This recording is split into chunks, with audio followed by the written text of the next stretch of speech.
Hey guys, tonight we're going way back, like plague years back. We're diving into what it actually meant to be pregnant in the Dark Ages, and spoiler alert, you probably won't survive this. Like genuinely, if you were born with a uterus and got pregnant around, say, 1140 AD, there's a decent chance this ends badly. But that's what makes it fascinating, right? All the fear, the superstition, the strangely comforting rituals, plus the wild medical takes that would make a modern OBGYN faint into their scrubs. So before you get comfortable, take a moment to like the video and subscribe, but only if you genuinely enjoy what I do here. And hey, I'd love to know, what city are you in and what time is it right now? Drop it in the comments. I always imagine us all in different little pockets of the world, sharing these strange late-night journeys. Now, dim the lights. Maybe turn on a fan for that soft background hum, and let's ease into tonight's journey together. It begins with the quiet. No fanfare, no ultrasound, no over-the-top reveal party involving blue or pink cake. Just a skipped period, a few days of odd queasiness, and the creeping suspicion that something inside you is different. You're a medieval woman, likely in your late teens or early 20s, though no one's marking birthdays exactly. You don't even tell anyone yet. Not right away. You wait to see if it passes. Maybe it's just a fever, maybe your body's off rhythm. But after another week of sore breasts and that strange tiredness, you know, you're pregnant. And that realization doesn't come with joy, not exactly. There's a flicker of something like hope, sure, maybe even pride, but mostly, it's fear, because you've seen what this can do to people. There's no concept of prenatal vitamins or hospital beds waiting for you. No sterile rooms, no trained doctors. If you're lucky, your village has a midwife who knows her herbs and has been doing this for years. If you're unlucky, well, then it's your great-aunt with shaking hands and one traumatic birth under her belt from 14 years ago. It's early spring, the air's still cold in the mornings, and you start wearing an extra layer under your dress. Not because you're showing, but because you don't want anyone to guess too soon.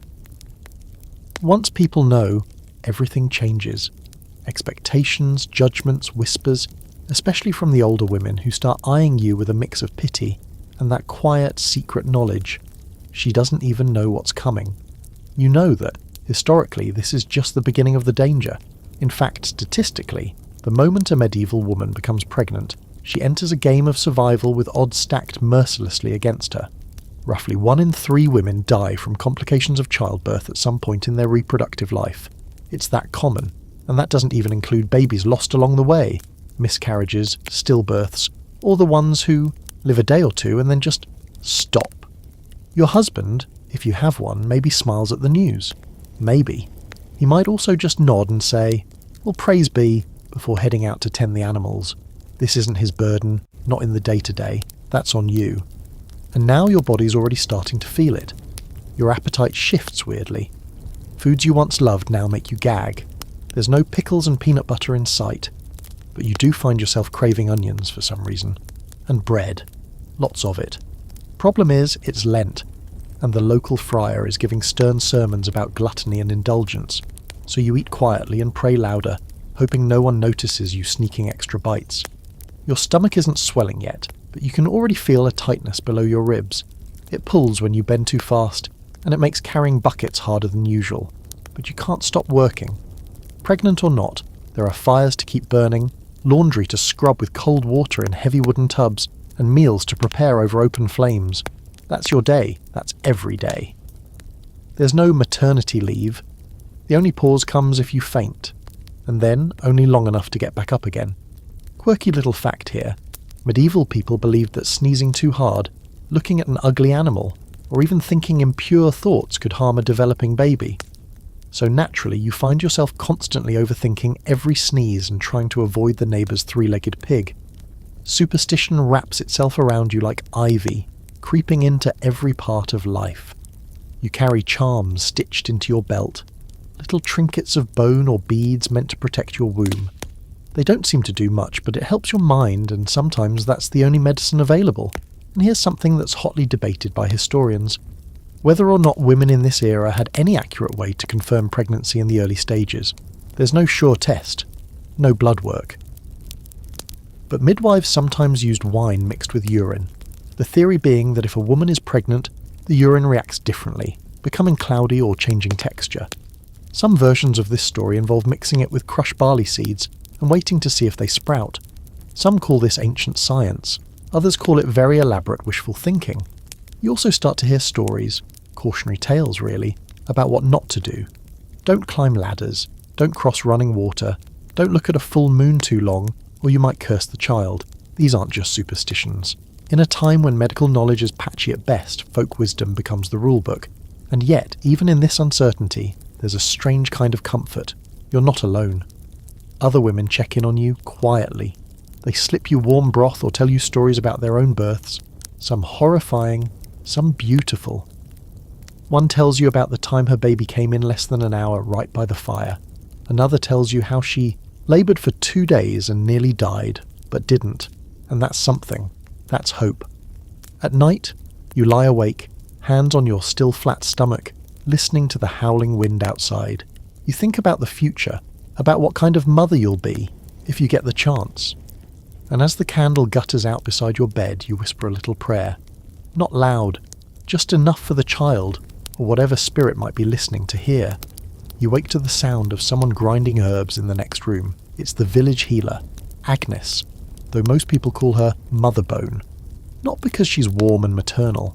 She's called that because she carries around a tiny pouch of dried animal bones that she rattles for signs like a clacky horoscope.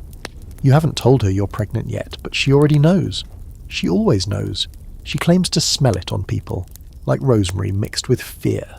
She doesn't ask if you want help. She simply hands you a little cloth pouch filled with bitter-smelling roots and says, "Hang this near your bed, child, for strength, for the womb." You nod, not really understanding. That's kind of how this all goes. You do what you're told, even when what you're told makes no actual sense. Womb magic is a whole thing. Pregnancy, in medieval belief, is a mysterious, even mystical process, involving not just the body but the stars, the weather, and your personal virtue. Women don't just carry babies, they incubate souls, and that's no small responsibility. Agnes insists you carry a sliver of St. Cuthbert's robe tied around your wrist. It's supposed to guard against wandering womb, a genuine theory from ancient medicine that held the uterus could detach and float around inside you, causing hysteria and death. You smile politely as she talks, but part of you wonders, what if it's true? She explains that your baby's soul is still formless right now, still being moulded by God, or possibly the devil if you aren't careful. The wrong dream, the wrong scent, the wrong bite of food could twist the child's nature. Want a strong, healthy baby? Avoid sex after conception. Too late. Eat garlic sparingly, and don't stare at eclipses. Want to keep the devil out? Keep a sprig of yarrow in your undergarments. You do. It itches, but you don't take it out. There's a tea for everything, of course. Agnes boils leaves and berries down into thick syrups, pours them into stoppered flasks, and tells you when and how much to drink. Mugwort is her go-to herb, supposed to ease cramping and strengthen the womb. Pennyroyal, she warns, is a trickster, helpful in some doses, deadly in others. You don't touch it. You've heard stories of women taking too much and bleeding out within hours. Still, not everyone agrees on which herbs are safe. Midwives, healers, and physicians, those rare university-trained men in distant cities, all have different lists, and sometimes they contradict each other entirely. You don't have access to a proper doctor anyway. Physicians are for the nobility, or the wealthy merchants in the city. Their knowledge, based on Galen's ancient texts and Islamic medicine, translated through Latin, seems more like theory than practice. They believe in humours, blood, phlegm, black bile, yellow bile, and maintaining balance between them. Pregnancy, they say, increases the blood, which can cause overheating or madness if not corrected. Their fix: bleeding. Yes, that's right. They would cut you, draw out some blood, and consider it helpful. You don't want any part of that. Meanwhile, Agnes says the moon cycle will guide your pregnancy. The child will be born in the same phase it was conceived, she tells you, nodding at the sky. Mark it. You don't know if it's waxing or waning. You were a little busy that night, but she insists you try to remember. Quirky fact incoming. In some areas, it's believed that conceiving during a full moon produces boys, and new moons, girls. Others insist it's the position you sleep in afterward. Left side for boys, right for girls. No one seems to agree, but they all feel very confident about it. Every few days, women in the village drop by. Most have had children, some are just curious. They offer advice whether you ask for it or not. One insists you must keep a scrap of red wool tied around your ankle to prevent miscarriages. Another warns you to avoid looking at anything deformed or frightening, or the baby might take on the shape of your fear. These women also tell stories of night spirits, fairies, elves and shadow people that slip into homes and steal babies from the womb. To ward them off, you're told to keep iron scissors under your mattress and ashes by the door. You do both. You begin to notice a tension between the church's teachings and the village traditions. The priest, Father Edrig, is young and freshly ordained, eager to purify the town of its pagan habits. But even he doesn't scold Agnes too harshly. She's delivered half the village, and when his sister was pregnant last winter, he brought her dried lavender from Agnes's hut without question. Still, he preaches on Sunday about the sins of Eve, about how childbirth pain is a woman's punishment for the fall. You sit in the back pew, stomach turning from both nausea and fury as he recites Genesis. In sorrow thou shalt bring forth children. You're tempted to roll your eyes, but your mother catches your glance and squeezes your hand tight. Best not to be noticed. Some say that if you cry too much during pregnancy, the baby will come out full of sadness. Others say the opposite. Let it out now, or the grief will rot inside and make the child sick. So you try to cry only at night, softly, into the edge of your pillow. And here's something scholars still debate. How much of this was truly believed, and how much was just culture? A way to make sense of fear. Was womb magic a real belief system, or more of a ritual comfort in the face of powerlessness? Maybe both. Maybe that's the point. At the market, a toothless old man tries to sell you a birthstone, a smooth piece of quartz he swears was once used by a Saxon queen.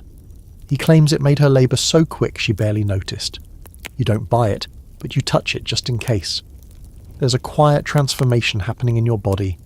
Your nipples have darkened, your back aches more each morning, and sometimes you feel dizzy when you stand. Agnes says that's the baby taking shape, draining your strength so it can grow. You eat what you can. Sometimes the food stays down, sometimes not.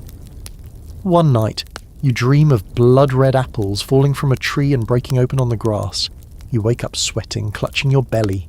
You whisper a prayer again, to Mary, to God, to whoever's listening. Please, let this be okay. You hang the charm pouch Agnes gave you above your bedpost and touch it every night before sleep. You don't know if it works. You don't care. It's something. You make the mistake of smiling a little too much at the baker's apprentice one morning. It's harmless. He hands you your rye loaf, brushes your fingers and makes some offhanded joke about your glow. But 3 old women see it. They don't say anything then, but their eyes follow you all the way down the street. That afternoon, when you pass them again, you hear the phrase whispered behind your back, Eve's daughter. It's not a compliment. The more visibly pregnant you become, the more the world starts to weigh your actions like they're sins carved into stone. Your cravings are scrutinized, your footsteps are judged. If you laugh too loudly, someone says you lack modesty. If you cry too often, they say the baby will be weak. But if you show no emotion at all, that's dangerous too. Cold women give birth to witches. That's a thing people believe here. And if something goes wrong, if you fall or bleed or miscarry, everyone will want to know what you did to deserve it. Sex is another whispered problem. The priest has made it perfectly clear from the pulpit. Pleasure is sinful, even in marriage. Pregnancy is your penance for your body's lust. It's not just folklore, it's theology. You're the descendant of Eve, and Eve disobeyed. Therefore every stitch of pain that blooms in your back or your belly is a sacred punishment. But no one really follows this logic to the end. Because if sex is sin, and sin brings children, then how do people even make sense of joy? Of babies being a blessing? The contradictions pile up, and no one seems interested in reconciling them. People just believe both things at once, that babies are gifts, and that their arrival is proof of your sin. You hear other whispers, darker ones. There's a girl in the next village over, not much older than you, who got pregnant out of wedlock. Her baby died at birth, and people say it was the devil's child. Her body was buried on the edge of consecrated ground near the woods. Her name is no longer spoken in church. The fear isn't just about sin, it's about blame. Anything unusual becomes a mark of guilt. Twins, unnatural, a baby born with a cleft lip, a punishment, a miscarriage in the 3rd month. Clearly a sign you committed some secret, unconfessed crime. Your husband, if we can call him that, is confused by all this, but not overly concerned. He doesn't notice your anxiety, not really. He thinks you're being dramatic when you get upset at a sermon, or when you flinch at the midwife's rough hands. It's just talk, he says. People always talk. And then he goes back to sharpening his knife or feeding the pigs. But the talk matters. It shapes how you're treated. If your birth goes badly and something happens to the child, will people mourn with you? Or will they turn their backs and wonder what you did wrong? There's a story circulating right now about a woman 2 villages over who supposedly gave birth to a frog. Yes, a literal frog. The tale goes that she angered a forest spirit and was cursed, and when the baby came out it was slippery and green and croaking. She was burned. Not just shunned, burned. And the story is told with such morbid relish, like everyone is secretly glad to have a monster to talk about. You try to laugh it off, but you find yourself staring at your belly, trying to reassure yourself that what's growing inside is normal, human, good. And yet, despite all the shame and shadow, something in you resists it. You feel a stubborn pride, a low-burning fire. Your body is building something and no one, not the priest, not the old women, not even the healer with her rattling bones, can truly explain how. There's a magic to it, yes, but not the kind that needs charms or whispered prayers. It's the deeper kind, the kind that happens in your bones. Still, you do everything you're told. You avoid goat meat. Someone said it makes babies stubborn. You step carefully over thresholds and never sit with your legs crossed. You recite the Ave Maria every night, because they say Mary herself eases the labour of women who remember her. Your mother tells you about her first pregnancy. It was during a particularly harsh winter. The firewood kept running out. She slipped on ice in the 3rd month and almost lost the baby. You listen, wide-eyed, as she tells you how she lay still for days, afraid to sneeze or laugh. That child didn't make it. She never speaks the name, if it even had one. There's a common belief that children lost in pregnancy are stuck in a sort of limbo, not baptised, not buried in sacred ground, not even mourned properly, just vanished. The church says they were never truly alive in God's eyes, but mothers feel differently. You've seen your aunt pause in the middle of a sentence sometimes, eyes unfocused as though she's still remembering a child who was never held. You suspect more women carry these ghosts than they ever admit. Quirky fact here. Some medieval texts claim that women could influence the soul of the child during pregnancy. That the mother's moods, her diet, even her dreams could shape not just the baby's body but its eternal soul. Dream of fire too often, and your child might be a thief. Dream of the Virgin Mary, and you might give birth to a saint. Some people go as far as suggesting women read scripture aloud to their bellies. Others just hum old songs while they sew. That line between sin and superstition keeps blurring. You're not even sure which warnings come from the church and which come from Agnes. You just follow them all, hoping it's enough. You try to keep your thoughts clean, your hands busy, your back straight, because now everything you do is watched, not just by your neighbours, but by the heavens. It's exhausting. Some days you lie in bed and wonder what it would feel like to be pregnant in a time where the process wasn't laced with fear and shame. A time where your body was just a body, not a theological battleground. But then you feel a flutter, just the faintest twitch, like a ripple of movement deep in your belly, and everything else fades. For a moment there's no priest, no curses, no stories of devil children. There's just you, and the small, squirming thing you're holding inside. A life, yours. You wake to a strange knock at the door, not frantic, just firm and regular. It's barely light out, and the hearth hasn't even been stoked yet. Your breath clouds the air. When you open the door, she's already walking in, shaking snow from her shawl, a basket in one hand and a large leather pouch over her shoulder. It's the midwife, not Agnes, the healer, but Magda, the actual village midwife, the one who arrives when women start moaning and blood pools on the straw floor. She doesn't say good morning, just sets her basket down with a grunt and says, "I'm checking in." You try to offer her some of last night's bread, but she waves it off. "Not hungry. I've seen 3 bellies this week, and I'll see 5 more before Sunday. You're starting to round. About 4 moons in, I'd guess." You nod, unsure. She's probably right. You haven't kept perfect track. Time is hard to measure when your entire body has become a kind of slow-motion avalanche. Magda opens her pouch and takes out a handful of odd objects. A brass spoon, a sharp twisted stick, a strip of red linen and something that looks unsettlingly like a fishbone. She lays them on the table and begins her assessment. Not medical, exactly, but experiential. She presses your belly gently with both hands, feeling for the shape of the womb. Then she smells your breath, which you weren't expecting. Apparently sweet breath means a boy, sour means a girl. You taste like onions and fear, so who knows what that means. She checks your fingernails, the veins in your wrist, and finally your eyes.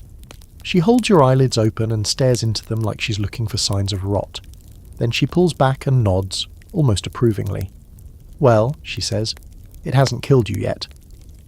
That's the closest thing you get to reassurance. In this world, midwives are everything. Part nurse, part sage, part necessary gamble. There's no license, no university degree. You learn from experience, often inherited through bloodlines. Magda was trained by her aunt, who was trained by her aunt and so on, in a generational relay of whispered secrets and practical skill. And while men are allowed to be physicians, the work of birth is kept to women.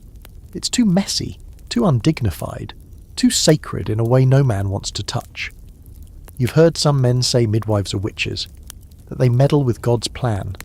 But when the time comes, even the most suspicious husband sends for her. Because when the screaming starts, no one wants a priest. They want someone who knows what to do with a breech birth or a torn womb. Magda's hands are rough, calloused, and strong. You've seen her lift women up like sacks of grain when the birthing bed collapsed. She has a scar across her cheek from a goat that kicked her during a delivery in a barn. She wears it like a badge. "Have you felt the quickening?" she asks, meaning, have you felt the baby move? You have, just once or twice. Light flutters, like a fish swimming under the surface. You nod. She grunts again, this time with a little satisfaction. "That's good," she says. "Means the soul is in. Anything before that is just meat." This is the belief held widely across the land, that a baby isn't truly alive, not spiritually, until the quickening. Before that, it's just potential, a vessel. Some scholars will later argue about whether this idea came from theology or practicality. If a woman lost the child before quickening, it wasn't considered a full death. No need for baptism, no need for a funeral, just wrap it in cloth and bury it quietly behind the church, or not at all. Magda takes out a tiny bag of herbs and sets it by the fire. Boil this when your back begins to hurt too much, and don't let your feet get cold. Then she pauses and looks at you, her gaze suddenly heavy. You've got a good shape, not too narrow in the hips, that'll help. It doesn't sound like a compliment, but you accept it anyway. You ask her about the other births she's seen. She doesn't sugarcoat. One woman lost so much blood they had to press hot irons to her thighs to stop it. Another delivered a child with two heads, one real, one made of bone and skin, like a shadow twin. That baby lived 2 days. The mother never spoke again. Magda tells these stories not to scare you, but to prepare you. She wants you to know this isn't just hard, it's brutal, it's sacred, it's a test you cannot fail and cannot fully win either.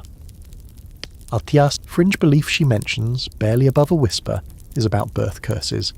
That if someone envies your pregnancy, they can spit behind your back or bury a doll stuffed with nettles under your threshold to curse the child inside.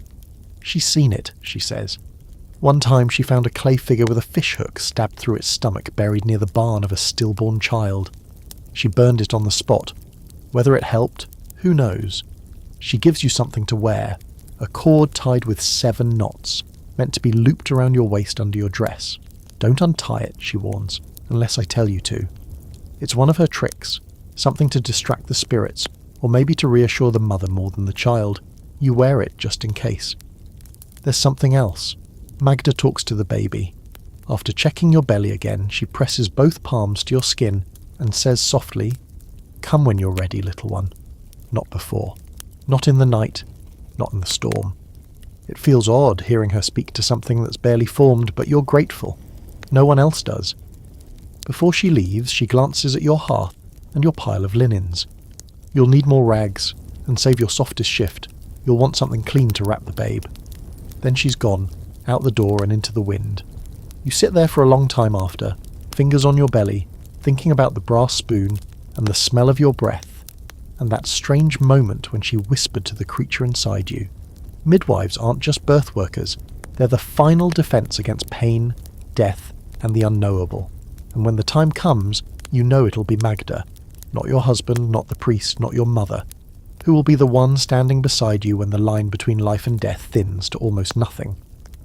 You're sitting on a low stool by the hearth, trying to peel turnips without dropping them every 5 seconds because your belly keeps pushing against your knees when 2 of your neighbours wander in, uninvited as always.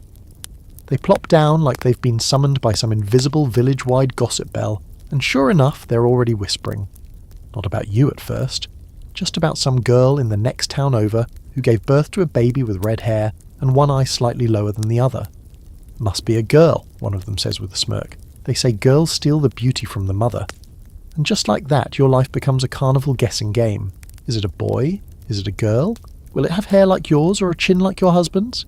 The entire village is suddenly an expert in gender prediction, and they've all got their methods. Some of them are weirdly aggressive about it. You're carrying low, must be a boy. No, she's craving sweet, definitely a girl. Wait, did you dream about fish recently? That's always a girl.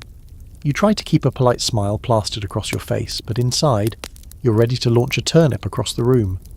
What's more exhausting than pregnancy in the Dark Ages? Pregnant and being a walking village riddle. There's no real way to tell, of course.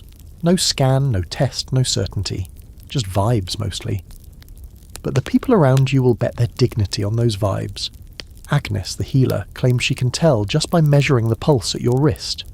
She wraps her thin fingers around it, mutters something about its rising rhythm, and declares, "Girl." Magda, the midwife, disagrees.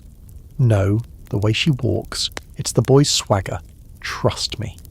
Even your husband gets involved now and then, mostly with dumb comments like, as long as it's got all its fingers, which would be comforting if it didn't also imply he's considered that it might not. There's this lingering belief in many corners of your world that the sex of a child isn't random.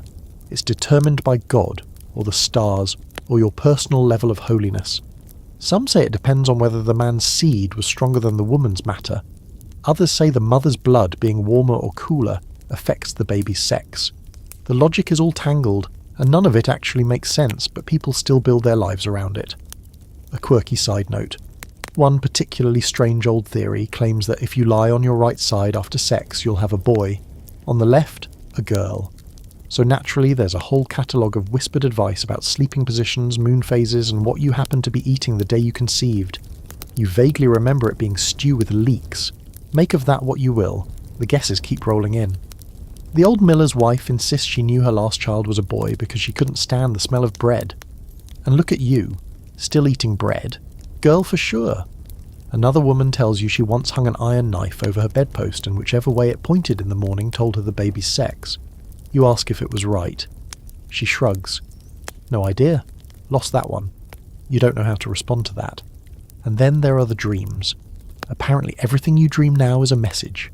Dream of feathers. That's a girl, delicate and clever. Dream of trees. A boy, strong and tall. But last night, you dreamt of water flooding through the town, lifting all the houses and turning roads into rivers. When you mention it, Agnes just frowns and mutters something about a child with secrets. Great.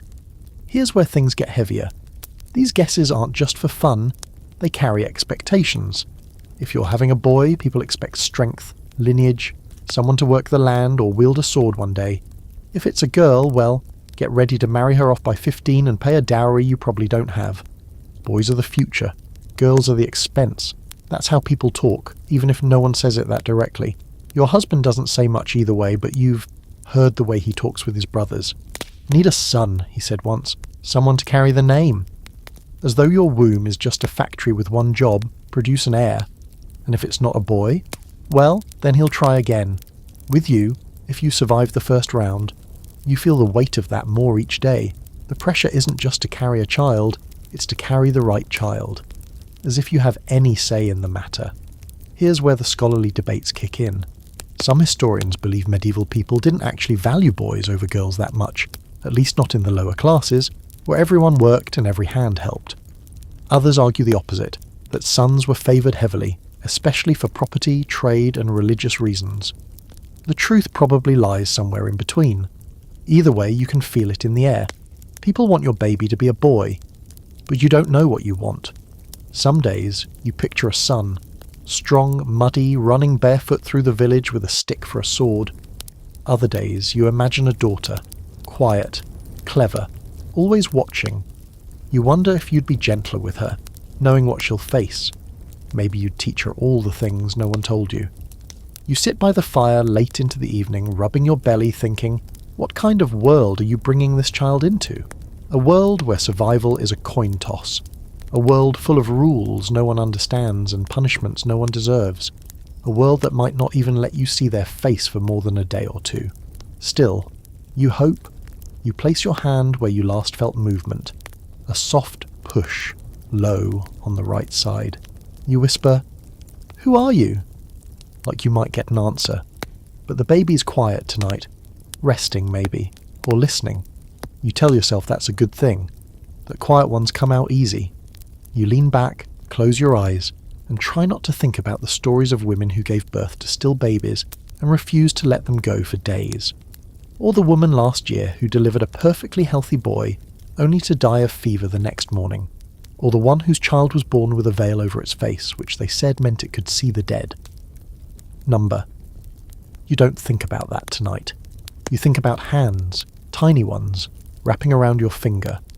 Or maybe, just maybe, reaching out for something brighter than this small, hard life.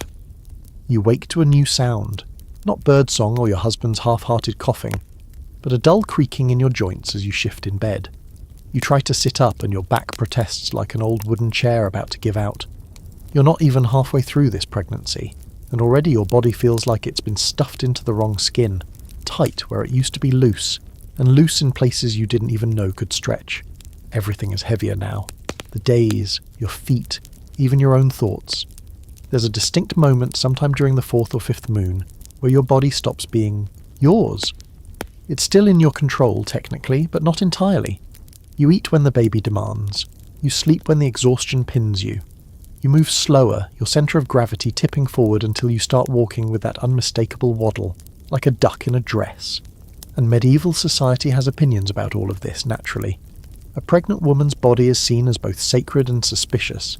Sacred because it's a vessel of life. Suspicious because, well, anything that powerful must be hiding something. There's no real anatomy understanding in this age. Most knowledge of the female body comes from ancient texts, mainly Galen and Hippocrates, passed down through monasteries and twisted by generations of translation and superstition. One common belief, women are cold and moist by nature. That's considered bad, by the way. Men are hot and dry, which apparently makes them superior. Don't ask how anyone knows this. No one's taking temperatures. Another theory holds that the womb has 7 chambers. 3 on the right for boys, 3 on the left for girls, and 1 in the middle that produces monsters. No one knows what qualifies as a monster, but judging by the stories it could mean anything from a baby born with extra fingers to one who just cries too much. You're not entirely sure what your womb is doing, but it definitely feels like some kind of monster is rearranging your organs with a tiny shovel. You can't eat without heartburn. Your ribs feel like they're being pried apart. And your bladder, let's just say you're on a first-name basis with every privy in the village. You mention the discomfort to Agnes and she nods like you just said the sky is blue. That's your spleen, she says. Baby's too close, needs turning. She gives you a hot compress made of mint leaves and ash, and tells you to sleep on your left side facing the wall, with a goose feather tucked between your knees. Supposedly it'll discourage the womb from crowding the liver. You don't argue, you just do it. You'll do almost anything at this point. There's a curious superstition, half medicine, half magic, that the baby inside you can sense your emotions and mirror them. If you're afraid too often, they'll be a coward. If you get angry, they'll be born with a twisted mouth.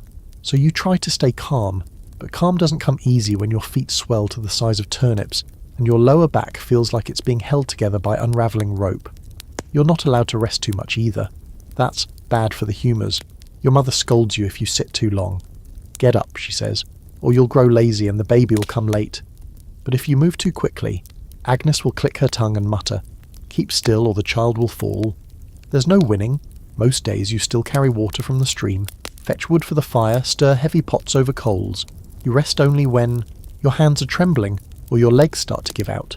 And even then, someone will probably point out that another woman they knew once gave birth in the middle of baking bread.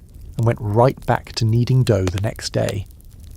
Medieval heroism, it seems, is defined by how much agony you can tolerate without making a fuss. Here's a quirky little tidbit. Some medieval women wore metal girdles to support their backs, not fashionable ones, more like crude support belts. Think of them as early maternity corsets, but with significantly more discomfort and a very real chance of bruising your ribs.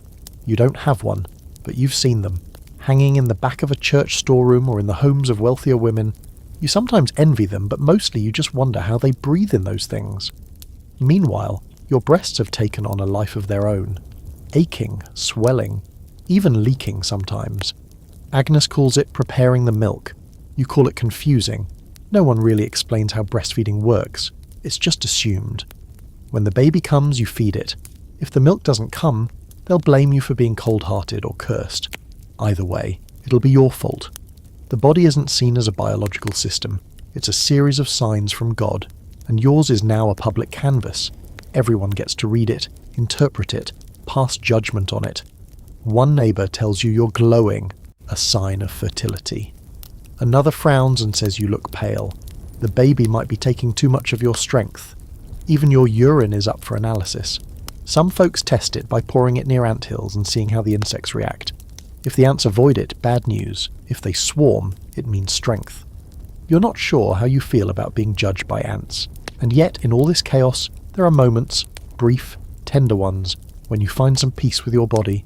You'll be brushing your hair just to feel clean for a change, and the baby will roll beneath your ribs like a boat shifting in harbour.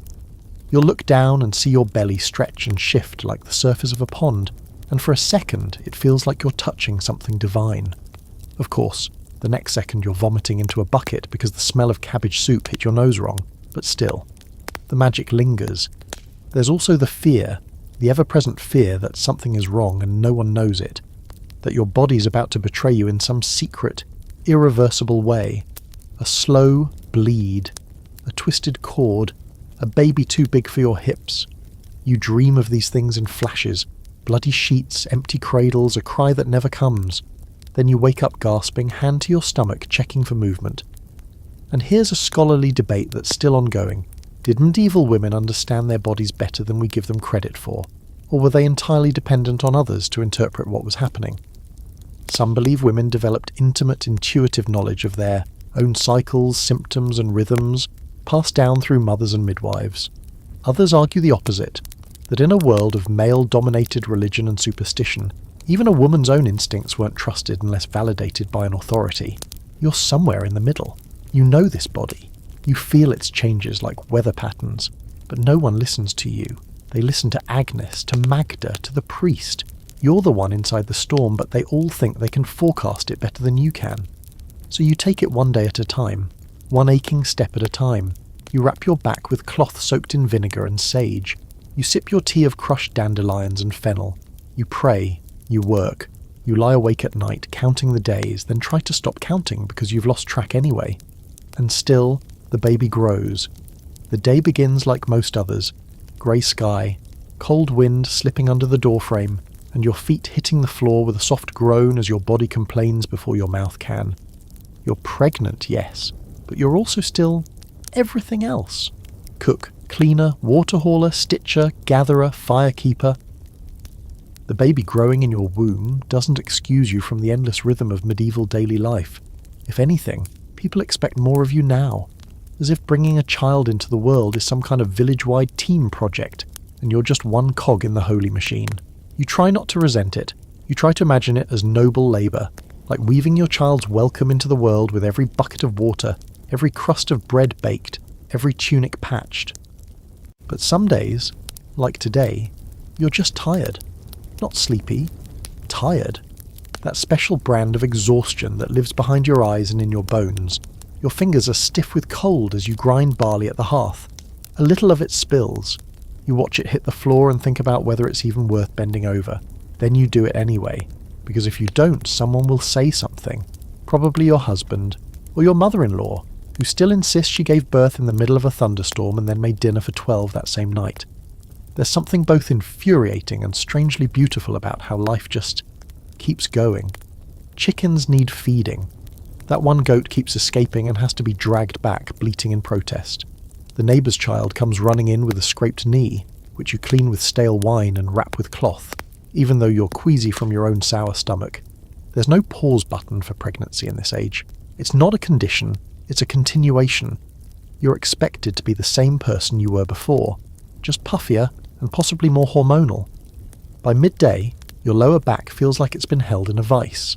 You lean against the table and breathe.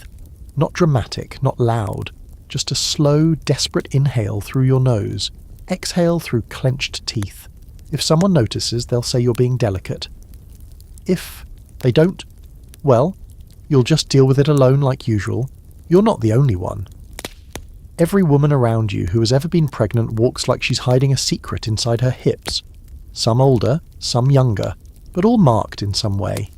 You watch them for hints, how they carry their bodies, how they breathe through pain, how they lift a sack of flour by turning sideways instead of bending forward. Survival tricks, passed without words. And then there's the superstition that slinks into every task. You can't sew too close to your belly. They say it'll stitch the baby's mouth closed. You shouldn't spin wool in the evening. It invites restless spirits to gather near. And if you dare eat from a cracked dish, that's an omen. A cracked womb. You throw out your favourite mug just to be safe. The fire pops and hisses as you stir the pot, the steam rising into your face like a wet blanket. You squint against it, trying not to gag. Pregnancy has made your senses cruelly sharp. The fish stew you made yesterday smells like a rotting dock. The hay in the corner somehow smells metallic today. And heaven forbid anyone uses vinegar near you. You'll be sick in seconds. You've become a walking storm of unpredictable triggers, and no one seems to care. Or worse, they laugh. She can't even smell onions now. What'll she do when the baby starts pooping? There are moments, of course, that sparkle against all this. One afternoon, as you rest on the stoop with a mug of warm broth, you feel something new. Not just a flutter, but a full turn, like the baby shifted from one side to the other. You place your hands on your belly and whisper, "I felt that." It's no one's business but yours, and for once, no one is watching. Sometimes women stop by not to judge, but just to be with you. They bring small things. A handful of lavender, a clean scrap of linen, a boiled egg. They sit beside you and don't say much. That's how you know they've had children too. They know silence can be a kindness. One of them, Ellen, tells you about her fourth child, the one she lost. She doesn't cry, just stares into the fire and says, "I still see her in dreams." You nod, understanding more than you expected to. And here's a piece of fringe belief that you find oddly comforting. Some people say that babies choose their mothers, that they float above the world like seeds on the wind and pick the woman whose soul calls loudest. It's not a church teaching, obviously. Probably not even something Magda would say out loud. But you hear it from an old woman who hasn't left her bed in a year, and it lingers in your thoughts for days after. Meanwhile, you keep working. You string herbs in the windows to dry. Fennel, mint, motherwort. You sweep out the corners of the house even though every movement sends a wave of heat and dizziness through your body. Your ankles throb by dusk. They've started swelling, and you try to hide it. Under longer skirts. You sit on a stool and lift your feet into a basin of cool water. Your husband walks in and asks if the pigs have been fed. You don't answer right away. You stare into the water like it's trying to tell you something. Then you rise. Slowly. There's no room for collapse here. Not now. Not ever. Historians still debate how much physical labour medieval pregnant women truly endured. Some accounts suggest they worked until the very moment their waters broke. Hauling, kneading, shearing.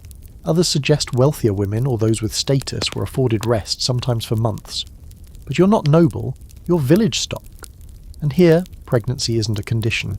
It's just part of life, like winter, or taxes, or the creeping damp that ruins the thatch if you don't fix it in time. The sun sets, the fire is low again. You stretch, wincing at the pull in your ribs. You talk to the baby under your breath. You say, "You okay in there?"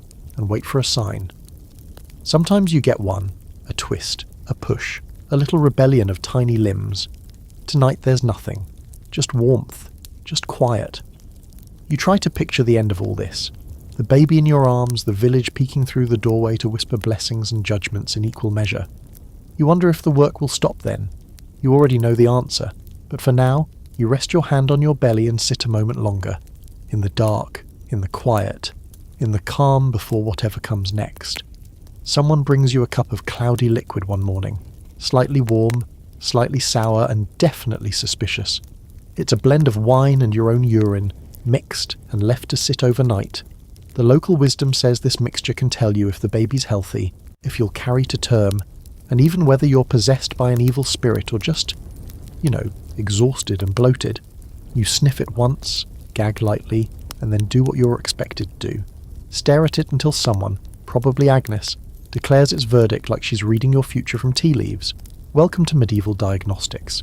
The wine and urine test is one of many low-grade scientific methods used to monitor pregnancy in a time when no one really understood the uterus beyond mysterious sack of potential horror. The logic behind it is this. If the mixture stays clear or changes colour in a certain way, everything's fine. If it turns thick or froths or smells strange, stranger than usual, something could be wrong. What exactly is wrong is never clearly defined. Could be miscarriage, could be demonic influence, could be an imbalance in your humours, or maybe you just ate something weird. The rules are never specific. That's kind of the theme here. Vague interpretations of bodily signs, treated with the seriousness of divine prophecy. There are other tests too. One involves placing a garlic clove in a woman's vagina overnight, and then checking her breath in the morning. If she smells of garlic, apparently her womb is opened, meaning conception is still possible. If not, then something's blocked or she's already pregnant. You try not to think about how many women have lain awake, breath held, trying to detect garlic in their own mouth at sunrise, and the most common test of all, just watching. People stare at your belly, your face, your hands. They note the colour of your skin, the sheen of sweat, the faint line starting to trail down your stomach like a shadow. A dark line means vitality, they say. No line. That's bad. One old man swears he can predict the baby's future just by watching how often you blink. You blink twice, slowly, and wait for his verdict. He nods sagely and mutters, "It'll be clever, but stubborn." Like that helps. Agnes insists on taking your pulse again. She has you lie back, wrist limp in her hand, eyes closed. "Your heart tells the whole tale," she says, though it's not your heart she's measuring, it's the speed of your blood, the warmth of your skin, the tremble in your fingers. She listens, presses harder, frowns slightly. "You're too dry," she decides. "We'll need dandelion root and milk thistle, maybe some ground silver if I can get it." You don't ask how ground silver is supposed to help, you just nod. You've become a living experiment, a shifting body full of omens and half-truths. Everyone's watching for signs. Is your hair thinning? Are your eyes brighter or duller than last week? Does your sweat smell more metallic or more earthy? These differences matter, apparently. They're clues, but what they're clues to is always fuzzy. There's one local tale about a woman whose belly grew but whose baby never kicked. She carried for months until the midwife opened her up and found nothing but a lump of gristle. Some say it was a punishment for vanity. Others whisper it was a changeling, a fey child who left nothing behind but flesh. You pretend not to listen when these stories float around, but at night you lie awake with your hand on your stomach, waiting for movement like it's a promise. Sometimes it comes late, sometimes not at all, so you welcome the tests, even when they're nonsense. The wine, the garlic, the shape of your urine. Because even pretending to know what's going on is better than being completely in the dark. There's another test involving barley. You take a handful of seeds, soak them in your urine for several days, and watch to see if they sprout. If they do, the pregnancy is considered viable. If not, well, you pray harder. This one actually has a tiny grain of scientific truth behind it. Hormones in pregnant urine can affect seed growth, but no one knows that yet. They just know the barley spoke, or didn't. And in the absence of real knowledge, the tests become rituals. Comforting, if a little gross. You begin to look forward to them in a strange way. Agnes brings her little bottles and makes you sniff and taste and touch, and though you never understand the conclusion she draws, you feel better afterward. Like someone has peeked behind the curtain and come back alive. You begin to notice patterns in yourself too. Little things no one taught you to look for. When you wake in the morning and your hands are stiff, you know the swelling will be worse that day. When you feel pressure low in your belly, you drink more broth and move slower. You're learning your body in ways you never thought to before. Not because someone told you how, but because it demands to be learned. And here's where the historians start scratching their heads again. Were these rituals pure superstition or an early form of obstetric knowledge? The dividing line is thin. Sure, testing urine with wine isn't exactly modern science, but it was a method, a repeatable one.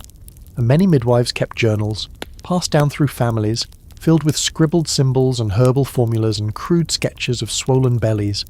They weren't doctors, but they weren't clueless either. Still, the fear never fades.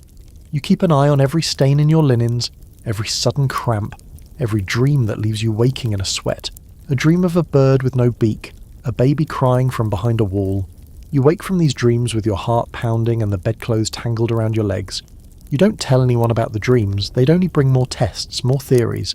Maybe someone would sprinkle salt on your threshold, or hang dried nettles above your bed, and you're not sure how much more of that you can take. Instead, you quietly do your own test. You whisper to your belly in the dead of night.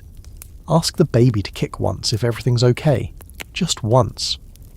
You wait, hand pressed to the curve of your abdomen, holding your breath like it's the last air left in the room.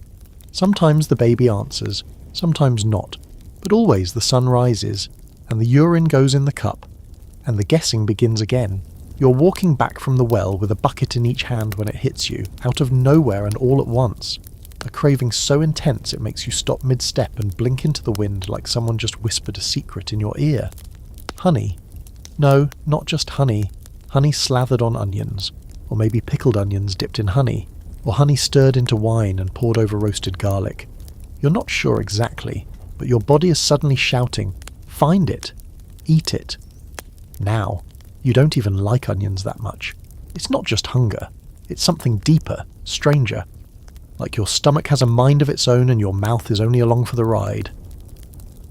Back in the house, you hunt through the pantry, ignoring your husband's raised eyebrow as you dump the last of the honey onto a hunk of old bread and top it with a slice of salted fish. You eat it, you do not enjoy it. But the craving fades, satisfied, as if your body just checked a box on some mystical to-do list. In the Middle Ages, cravings like this aren't dismissed as mere biology. They are messages, omens, warnings, and not just about your health, about your morality. Wanting something too strongly, especially if it's strange or forbidden, is a dangerous thing. They call it maternal impression, and people believe that what you think, want, or even dream about can shape your baby's appearance, personality, and fate. So, if you crave too many sweet things, your baby might grow up indulgent. Too much sour food. They'll be sharp-tongued and bitter. If you eat nothing but pork, they might come out with a piggish face. Yes, that's an actual belief someone probably passed down with a straight face. Worst of all, if you think dark thoughts, if you become jealous or wrathful or obsessed, they say your baby might carry that darkness, marked inside and out. There's a tale of a woman who envied her sister's red dress so badly during pregnancy that her child was born with a red handprint on her chest. Another woman dreamt constantly of toads. Her son was born with bulging eyes and stumpy fingers. Coincidence? Not to medieval minds. So naturally you start tracking your cravings like a spy. You catch yourself mid-desire and ask, what does this mean? A sudden need for milk, nurturing instinct. A strange compulsion to chew bark, probably bad. You want coal one afternoon, and for a full hour you're convinced it's because you're growing a boy with a strong fire inside. Agnes says you're being foolish, but then she offers you a clove-stuffed orange to calm the humours. So who's really the foolish one?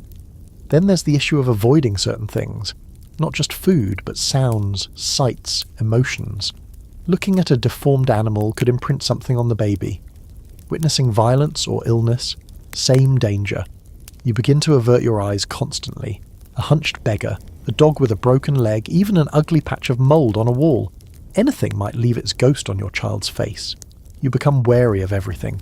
You skip market days when the crowds are rowdy. You walk a longer route to avoid the butcher's shop. You hum songs while cooking to keep your thoughts light and repetitive.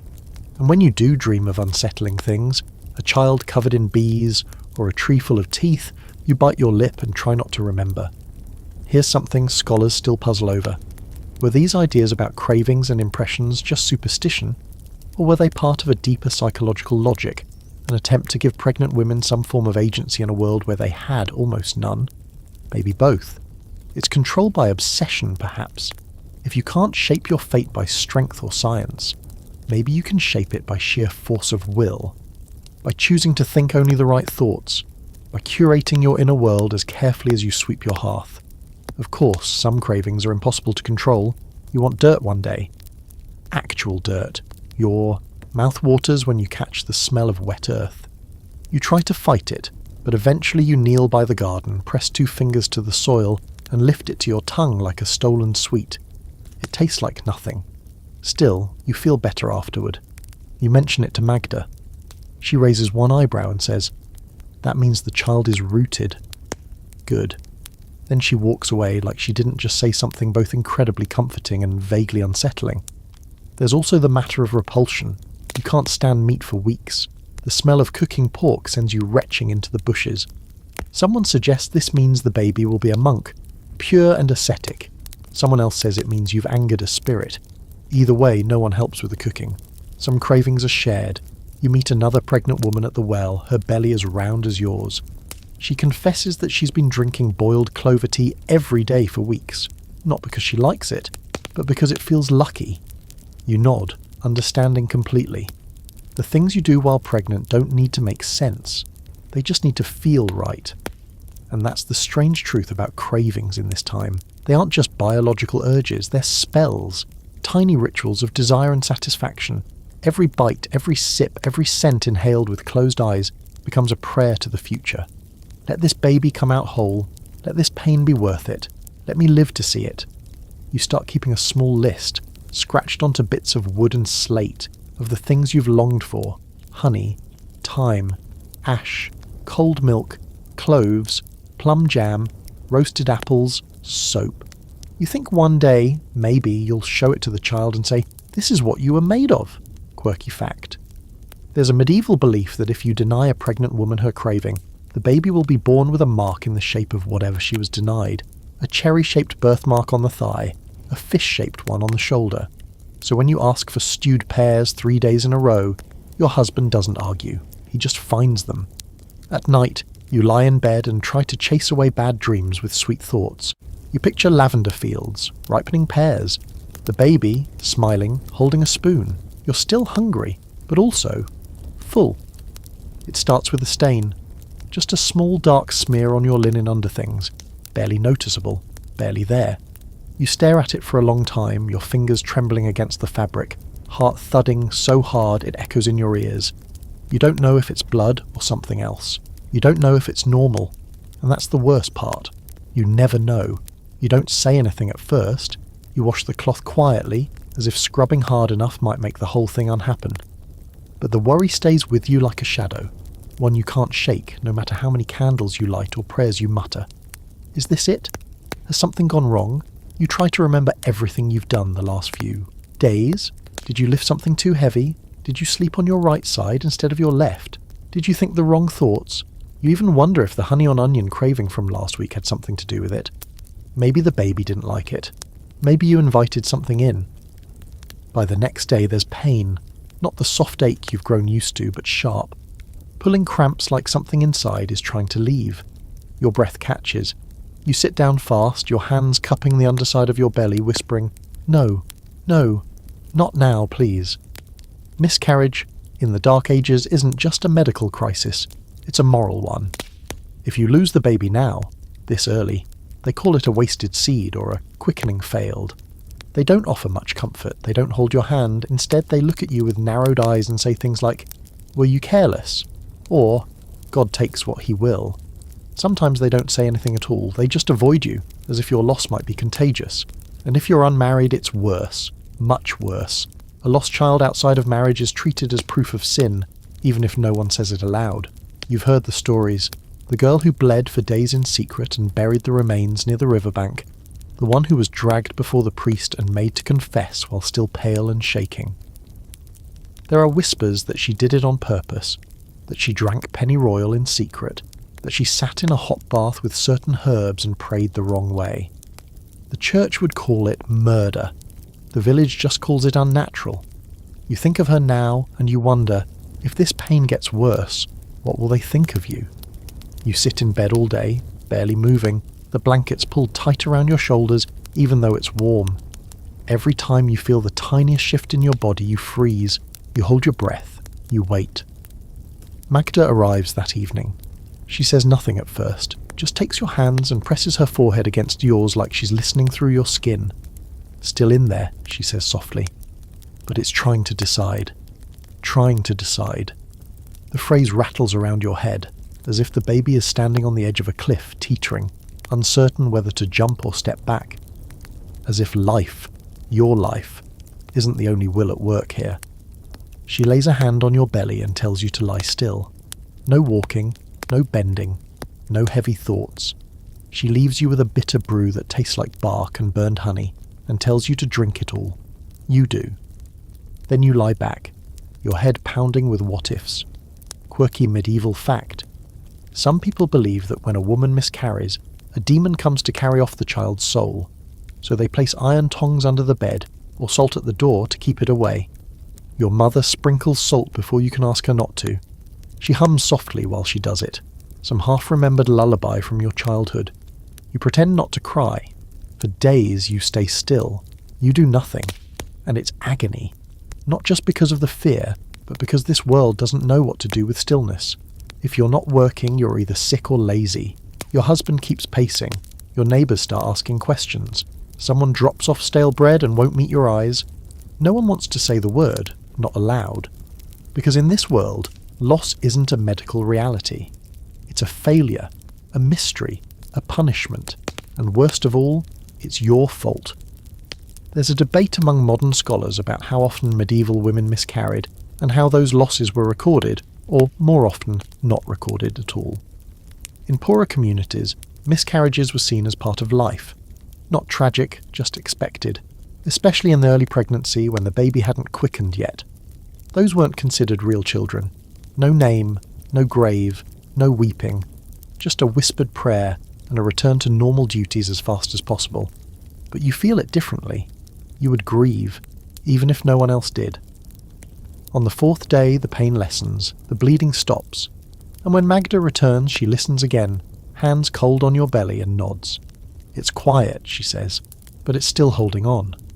You don't even realise you've been holding your breath until that moment. You let it go in a long, shaky sigh. Relief washes over you like cold rain. Still, something's changed. You're more cautious now. You carry your body differently, like a cracked bowl that mustn't tip. You walk slower. You talk less. You become quiet, inward, protective. The village doesn't ask many questions. No one says what they suspect. They just nod at you with something halfway between pity and respect. Maybe they assume you lost the baby and aren't saying, or maybe they don't want to know. Either way, the silence becomes a kind of shield. You talk to the baby more after that. Soft things, little stories, hopes. You place your hand over your belly and say, "Stay with me." Sometimes, in the stillest part of the night, you feel a flutter in response. It isn't over. It's never over. But for now, just for now, you're still too. The pain in your feet begins before sunrise. You swing your legs off the bed and plant your soles on the floor, only to hiss through your teeth as the ache shoots upward. Sharp, hot, like the bones themselves are splintering. You shuffle toward the fire, clinging to furniture and walls like an old woman twice your age. Your ankles are swollen and pink, puffed so badly they press against the tops of your shoes, which you quickly kick off in defeat. There's no hiding it now. Your body has turned into a slow-moving monument to discomfort.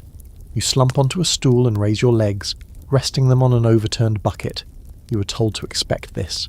Everyone warned you. Oh, by your 7th month your feet will feel like they've walked to Jerusalem and back. And yet knowing it was coming doesn't make it easier. It's not just the ache. It's how relentless it is. There's no break, no good position, just endless shifting from one sort of misery to another. Agnes brings you a bucket of cool water and tells you to soak them twice a day. Add a bit of holy water if you can get it, she says. as though that's something you keep in your pantry next to the garlic and dried beans. You ask if she has any. She raises her eyebrows and says, "What do I look like, the bishop?" Still, she hands you a small vial. Sprinkle, not pour. The church charges for this stuff. The soaking helps, but only a little. The pain always comes back. Your joints are loose now, like hinges that have been pulled too far. It's something to do with the softening of your body, preparing for birth, or so they say.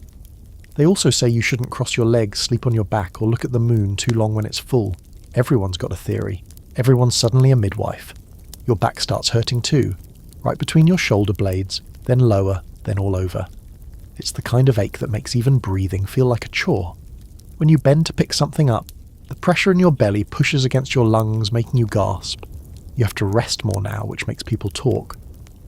Your husband says, "You were never this tired with the first one," then winces when he remembers how that ended. You say nothing, but your silence is a stone tossed into the room. He leaves soon after, muttering something about checking the goats. To keep the worst thoughts away, you turn to rituals. Every morning you trace a cross over your belly, top to bottom, left to right.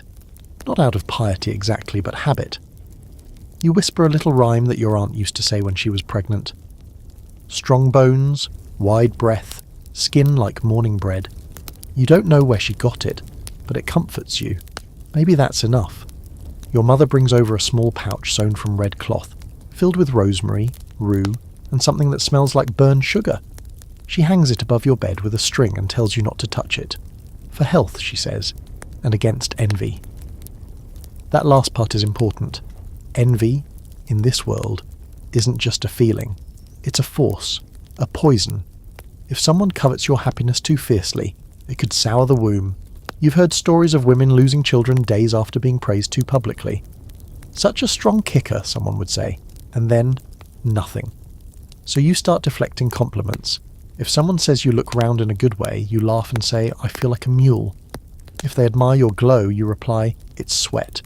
You ward off praise like it's fire, because in some ways it is.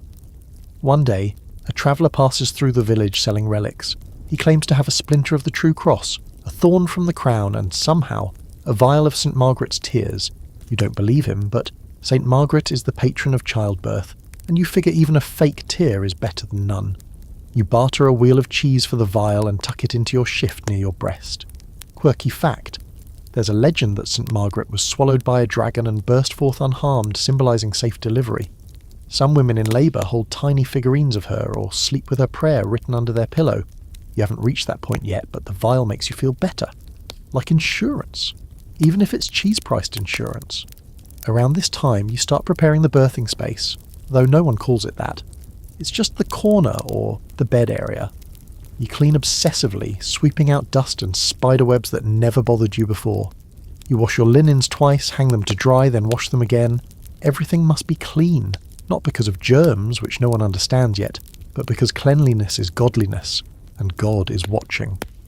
You stack rags by the hearth, fill jars with warm broth and crushed herbs. You even prepare a small wooden spoon, the kind your mother once gave you when you had a fever. To bite when the pain comes, she says, pressing it into your palm. You nod, though you're not ready to think about the pain just yet. And then there's the holy water again. You get more from the church this time, slipping in early when the priest is still dusting the altar. You whisper that you're due soon. He blesses the water, gives you a stiff nod and avoids your eyes. The church doesn't always know what to do with pregnant women. You're both sacred and stained, Eve and Mary in one tired, bloated body. You take the water home and sprinkle it along your windows, across the doorframe and beneath your bed. Then you drink a little, just in case. That night your dreams are strange.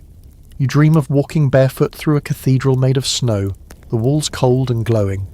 A child's voice echoes through the white, calling, "I'm coming, but not yet." You wake with tears dried on your cheeks, unsure if you're comforted or terrified. Here's a scholarly debate worth mentioning. Did medieval women truly believe all these rituals worked, or were they simply the only tools available? Faith and desperation make good bedfellows. When you have nothing else, no doctor, no diagnosis, no control, you reach for whatever's within arm's length. Herbs, water, prayers, charms. You build armour from crumbs. Your feet still ache, your back still burns, but you carry on. because the child is still coming whether you're ready or not. Whether the moon is right or the salt circle holds, or St. Margaret's fake tear is genuine. You rise in the morning, soar and slow, and begin again. You hear her before you see her, the sound of her voice carrying through the village like a crow's caw on a grey morning. "Boil more nettles," she's shouting. "And where's that clean cloth I left under the bench? You didn't toss it, did you? I told you to save it, not feed it to the pigs." You glance up from your seat by the hearth just as Magda barges into your doorway, like the draft itself has delivered her. Today she's in rare form. There's a new mother in the next hamlet over, and the birth wasn't a clean one. The kind of story that makes your belly tighten and your throat go dry. Magda doesn't offer many details, just mutters things like, "Too much blood," and "the cord was wrapped thrice." Then she shakes the mud off her boots and plops down on your stool like she owns the place. Midwives aren't saints. They're not all warm smiles and lavender compresses. Some of them, like Magda, are half battle-hardened general, half hedge witch. She pulls out a handful of strange tools from her pouch, a thick wooden dowel, a brass pin, a piece of wax shaped like a coin, and begins cleaning them on your linen. You're not sure if you should be honoured or horrified. "Have you been practicing your breath?" she asks, not looking up. You blink at her. You've been practicing surviving, if that counts. "In through the nose, out through the teeth," she says, demonstrating with a hiss that sounds vaguely threatening. "Do it! Now!" You obey. It feels ridiculous, but you do it again. Magda isn't cruel, just honest. Brutally, relentlessly honest. She's seen too many births to be anything else. She tells you how many babies she's caught, how many mothers she's buried. She says it plainly, like counting chickens. "You want me to lie?" she asks when you flinch at her words. "You want me to say it's going to be easy? That you'll sing a lullaby and the baby'll slip out like a fish?" She spits into the fire. "Not how it works, girl. Not ever." You ask her about pain. How much? How long? What it will feel like. She laughs. Actually laughs. And says, "Like dying," and then coming back. You're not sure whether to feel grateful for the honesty or sink into a quiet panic. Still, you listen. Because Magda knows things. Not just herbs and breathing tricks, but secrets. She tells you about using butter to ease tearing, about holding a woman's hips and rocking her gently when the baby won't move, about whispering to the child inside to turn, just a little, when labour's gone on too long. She speaks of listening with your fingers and letting the baby lead the way. And then, almost casually, she pulls a dried sprig of something from her pouch and hands it to you. "Hold this during birth," she says. "St. John's wort. Keeps the shadow things out." You don't ask what shadow things she means. Midwives often walk the line between medicine and magic, not because they wanted to, but because no one else would. The church tolerated them, barely. Male physicians scorned them, unless they needed information, in which case they'd copy their knowledge and claim it as their own. But in the villages, women like Magda were essential. Feared, yes. Respected, more often. But always necessary. There's a story about a midwife in the next town over who took too much upon herself, as the saying goes. When a noble woman lost her child, the midwife was accused of witchcraft, said she'd cursed the birth. They dragged her from her home and shaved her head in the village square. No trial, no confession, just humiliation. She vanished a few days later. Some say she fled into the woods. Others say the devil took her as payment. Magda doesn't talk about that story, but you suspect she knows it well. Quirky fact, in some regions, midwives were required to swear an oath before delivering a child.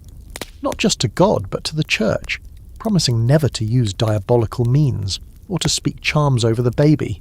Of course, most of them did anyway, quietly, between breaths. Because when a woman is screaming and half dead from the effort, you say whatever words you think might help, whether they come from the Bible or the woods. As your labour draws nearer, Magda visits more often. Sometimes she brings gifts, a spoonful of honey, a strip of dried leather to bite, a scrap of soft wool for swaddling. She never smiles when she gives them, just says, "You'll want this," and moves on. Other times she asks you to practice kneeling, then squatting, then lying on your side. "Everybody's different," she says. "Some want to give birth like queens, some like cows. It's not up to you." She also teaches you about the signs, how to know when it's truly time, the bloody show, the tightening that doesn't stop, the need to grunt like you're moving a boulder. You blush at the language, but she doesn't care. There's no modesty in birth, she says, just skin and blood and teeth. And then there's the cord. She talks about it like a snake, something that might wrap or twist or strangle. She shows you how she checks for it, how she cuts it, how she ties it off. Too slow, she says, and the baby might not cry. Too fast and you shock it. You ask if that's the worst thing that can happen. She stares at you a long moment, then says nothing. Some days you wish she were gentler, that she'd smile or pat your hand or tell you everything will be fine.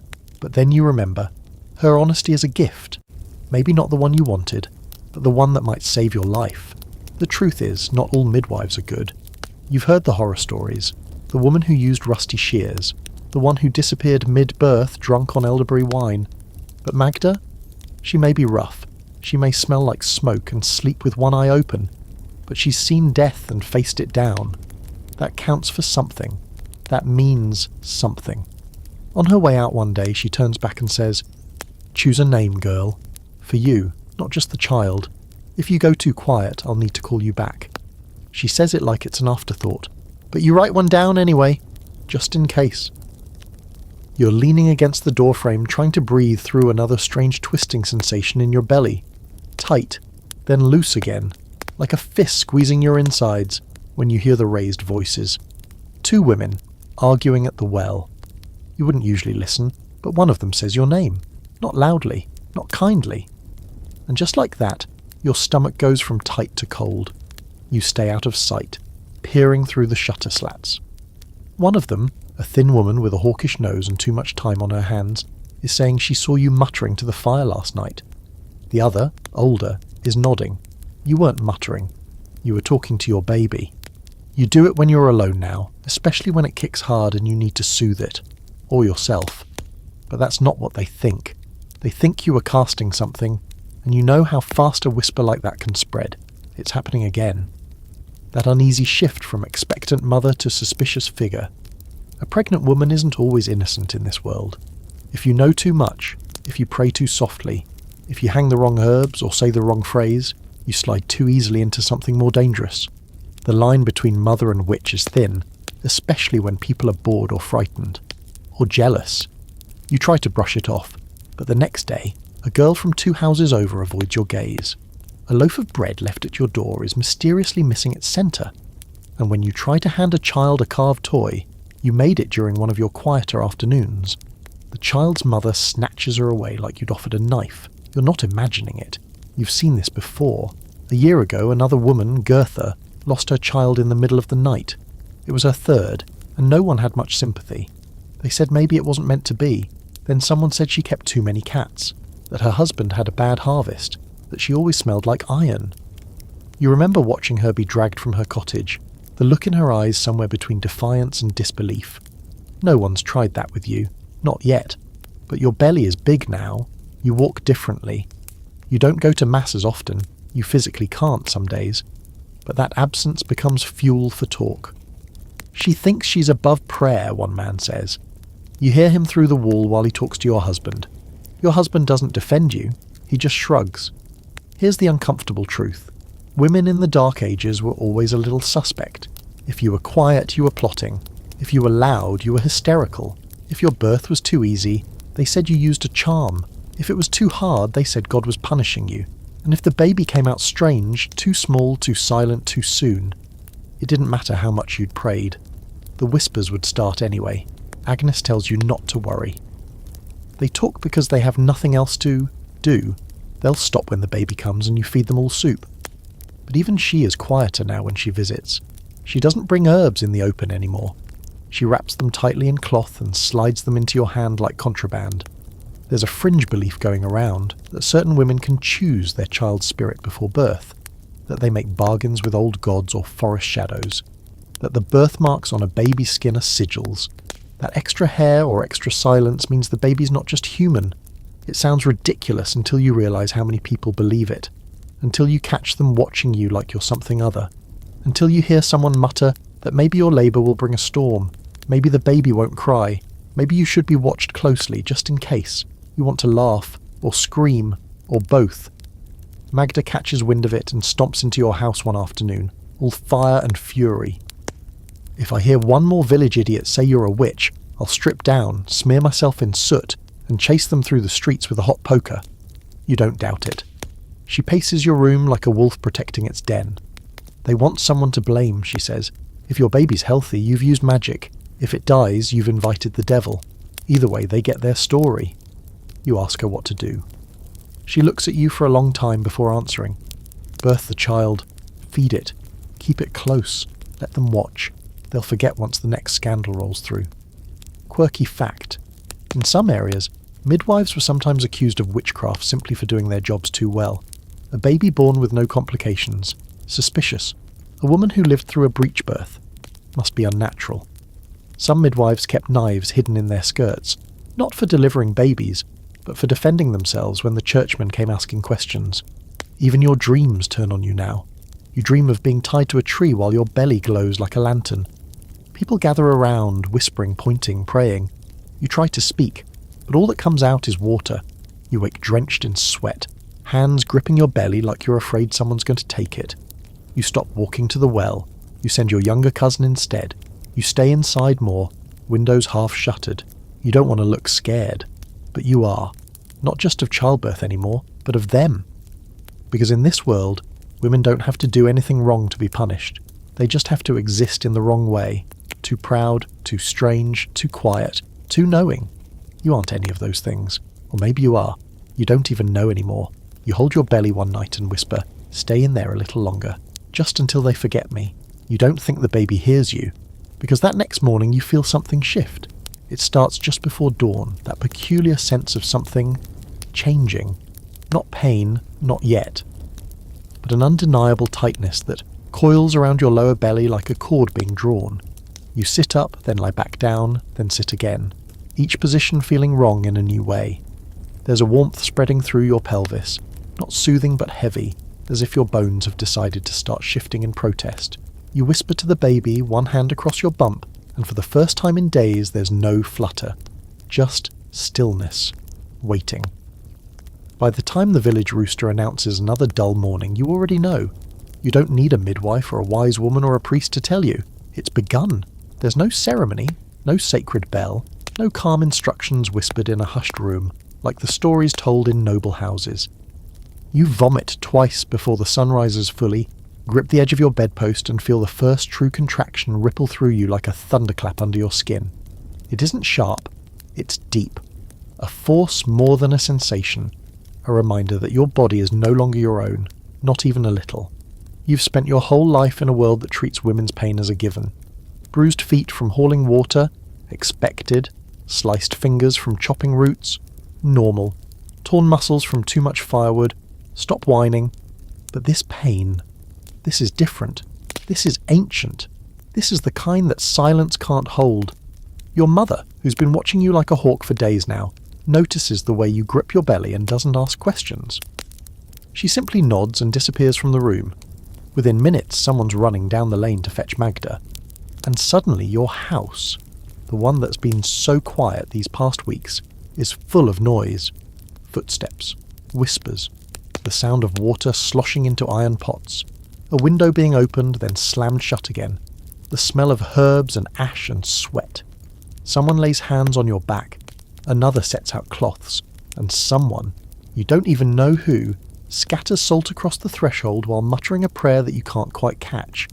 You hear a laugh from the hallway, nervous, not mocking, just the kind of laugh people make when they're afraid and pretending they're not. Magda arrives like a storm, shaking water from her cloak and tossing her bag onto the table without greeting. She doesn't ask if you're sure, she just nods and pulls back her sleeves. "Warm water, clean towels, and clear the damn floor," she barks, and the room rearranges itself around her presence. You're told to walk, but slowly. Not for the sake of the baby, though that's part of it, but to let your body remember how to open. "Move like you're parting a curtain," Magda says, which makes no sense until the next contraction comes and you realise, yes, that's exactly it. Like something large is trying to press through a space that wasn't made for it, and you're just trying to get out of its way. You try to focus, breathe, count. But counting slips away after the first hour, or maybe the second. You lose time easily. Here. Between the waves of pain and the shifting of people in and out of the room, time becomes a loop. The candle on the shelf melts, replaced by another. The fire dims, then flares. Outside, rain begins tapping at the thatch roof, light and persistent. Someone lays a charm under your bed, a small piece of bone tied with red thread. It's meant to ward off spirits who lurk during childbirth, waiting to steal breath. You've heard of them before, pale women with long fingers who sneak through windows and hover over cradles. Whether they're real or not doesn't matter. Right now you want every bit of help you can get. The pressure builds. Your thighs tremble. You're moved to a birthing stool, a wooden contraption with a hole in the middle, old as anything in the house. You don't want to sit, but you do, because everyone is telling you to, because you can't stand anymore, because you're afraid if you stop following directions everything will spiral. There's blood. Not much, but enough to make your breath catch. Magda sees it and nods. The door's opening, she says. Then she wraps a hot cloth and presses it against you in a way that should hurt, but doesn't. Nothing hurts more than what's already happening. The heat just dulls it a little. Someone brings you leather to bite. You refuse. Then 10 minutes later, you ask for it. When it's pressed between your teeth, you understand why.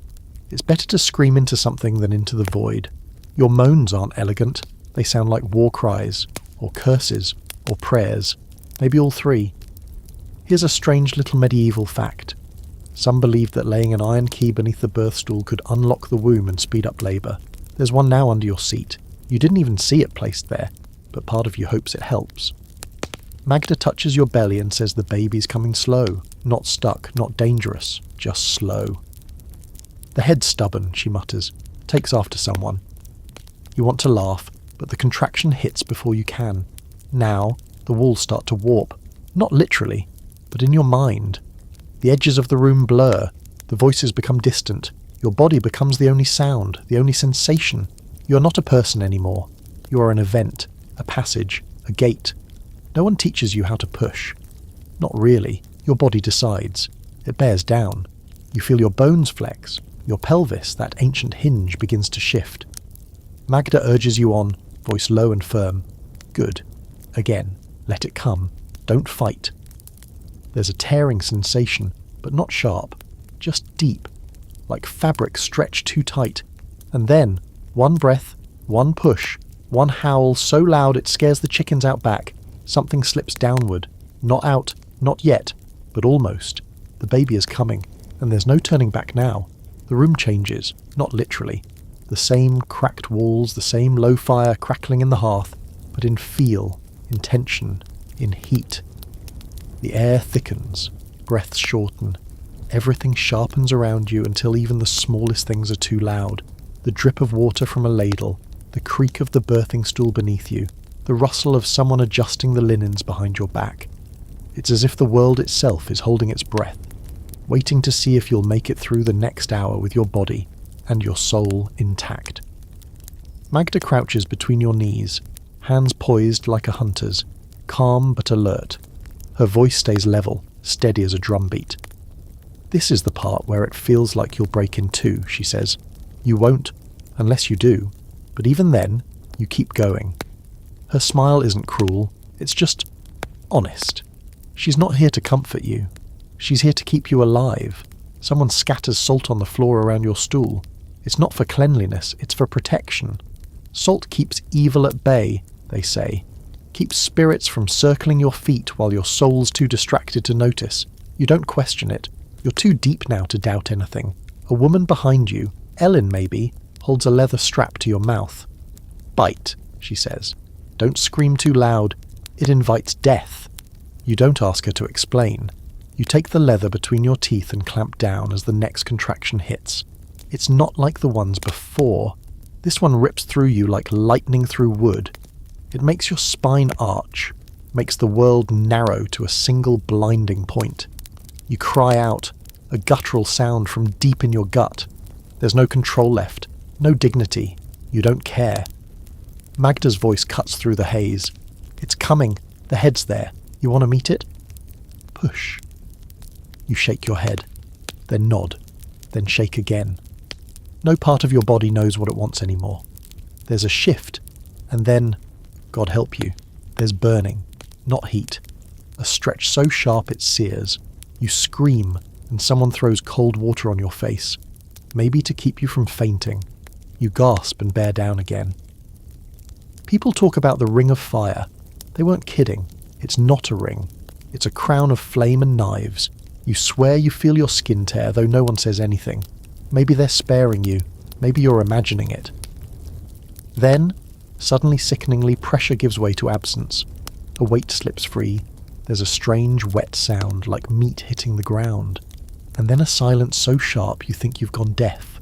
No cry, not at first. You freeze. Then Magda lifts something into the air, slick, red, curled in on itself, and you realise it's your baby. It doesn't move. No one breathes. You're shaking. You try to sit up, but someone holds your shoulders. Magda brings the baby to her chest, rubs its back, blows into its face, then mutters a word you don't recognise. You hear slapping, then more rubbing, then finally, a sound. A shriek, small, wet, angry. The room exhales all at once. The baby is here, alive, not silent, not still. You sob, not because it hurts, because the hurt was something you could fight, this question mark. This is relief so massive it crushes you. Magda swaddles the baby in the clean cloth you've saved for weeks and lays it on your chest. You look down and see, not a face exactly, just a squished, red, furious thing with 2 fists and 1 wide mouth. It's perfect. It's a girl, someone says behind you. You don't care. You would have loved a frog if it cried and lived. She smells like blood and iron and heat. You wrap your arms around her and cry harder than you ever have before. Magda presses her hands to your belly. Placenta's still in, she says. We're not done yet. You'd almost forgotten. Here's the part no one talks about. After the baby comes the rest. The afterbirth. The final curtain call of your organs. You feel another contraction. Smaller, duller, but still real. Magda coaxes gently. You push again, weakly. Something soft and wet slips out of you. You don't even look. She inspects it, then nods. Whole, she says. That's good. Someone wraps your legs. Someone else wipes your forehead. You drift, in and out. The pain is distant now, like thunder rolling off. Quirky medieval detail. Many believed the placenta was the baby's twin, its spiritual double. Some insisted it should be buried under the hearth to keep the child safe. Others said to burn it or hang it from a tree. You don't ask what they plan to do with yours. You're too tired. Someone will handle it. Someone always does. Outside, the sky has changed. It's dusk now, or nearly. The window shows a band of gold behind the trees. The rain has stopped. You look at your daughter. Her eyes are closed, her fists still clenched. Magda presses a warm cloth between your legs. You hiss. Tore a little, she says. Not bad. We'll poultice it. Maybe even stitch if you can stand it. You nod, barely. Your mother appears beside you with broth. You don't remember her coming in. You sip. It tastes like life. Someone hangs a ribbon above the door, red and white. A sign to the village. A baby has been born. A mother has survived. The labour is over. You are whole, barely, but whole. They lay her in a cradle no bigger than a wash basin, swaddled so tightly she can't move an inch, just a squirming lump of blankets with a face. Her cries have softened to hiccups now, small and sputtering, like she's already tired of being alive. You understand the feeling. Your entire body feels like a torn field after battle. Everything inside aches in places you didn't know existed. Thighs, ribs, fingers, even your jaw from all the clenching. Your stomach is still distended, soft and hollow at once. You'd thought the baby coming out would mean some kind of end, but instead it's a beginning. Of bleeding, of bruising, of burning when you try to sit. The room has gone quiet, finally. Just a few women still linger, folding cloths, whispering. Near the fire, Magda crouches over the blood-soaked linens, muttering something about soaking them in lye. She looks tired, which is unsettling. You've never seen her look tired. There's blood under her fingernails and her sleeves are damp. But she meets your gaze with a firm nod. You did well, she says. That's the closest thing to praise you'll get. And it's enough. The baby's eyes open for the first time. Grey-blue, unfocused, like the sky just before a storm. She doesn't cry again, just watches, as if deciding whether this world is worth the trouble. You whisper her name aloud for the first time. The one you picked after Magda told you to choose something in case your soul needed calling back. You say it now not for yourself, but for her. To anchor her here, to tie her down with syllables. It's a name that belonged to your grandmother. Simple, strong, a name that survived famine and fire. You hope she will too.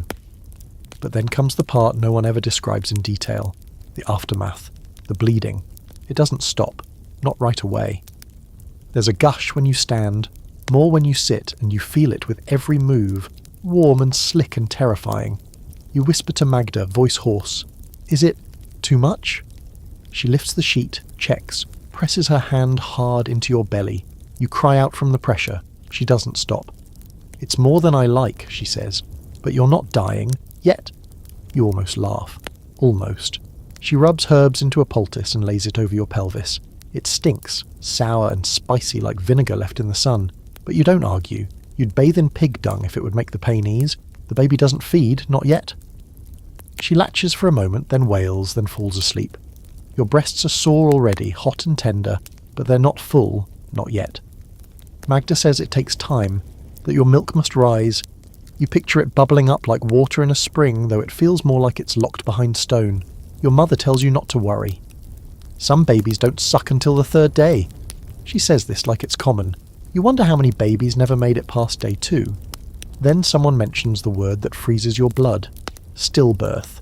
Not about your daughter, but about another woman, years ago. The way the baby came silent, limp, too small. They buried it in the churchyard, but not in consecrated ground, just near the edge under the elder tree, because unbaptized children weren't permitted near the other graves. Limbo, someone whispers. You know the word. A place not hell, but not heaven either. A waiting room for souls that never got their chance. And suddenly you feel sick. Because what if yours had been quiet? What if her cry had never come? Would they have taken her from your arms and tucked her under the tree like a secret? Would you be expected to just accept it? Here's a bitter truth of the medieval world. Infants die. Often. Too often. For every child. Who survives. There's another who doesn't. Fever, starvation, infection, bad luck.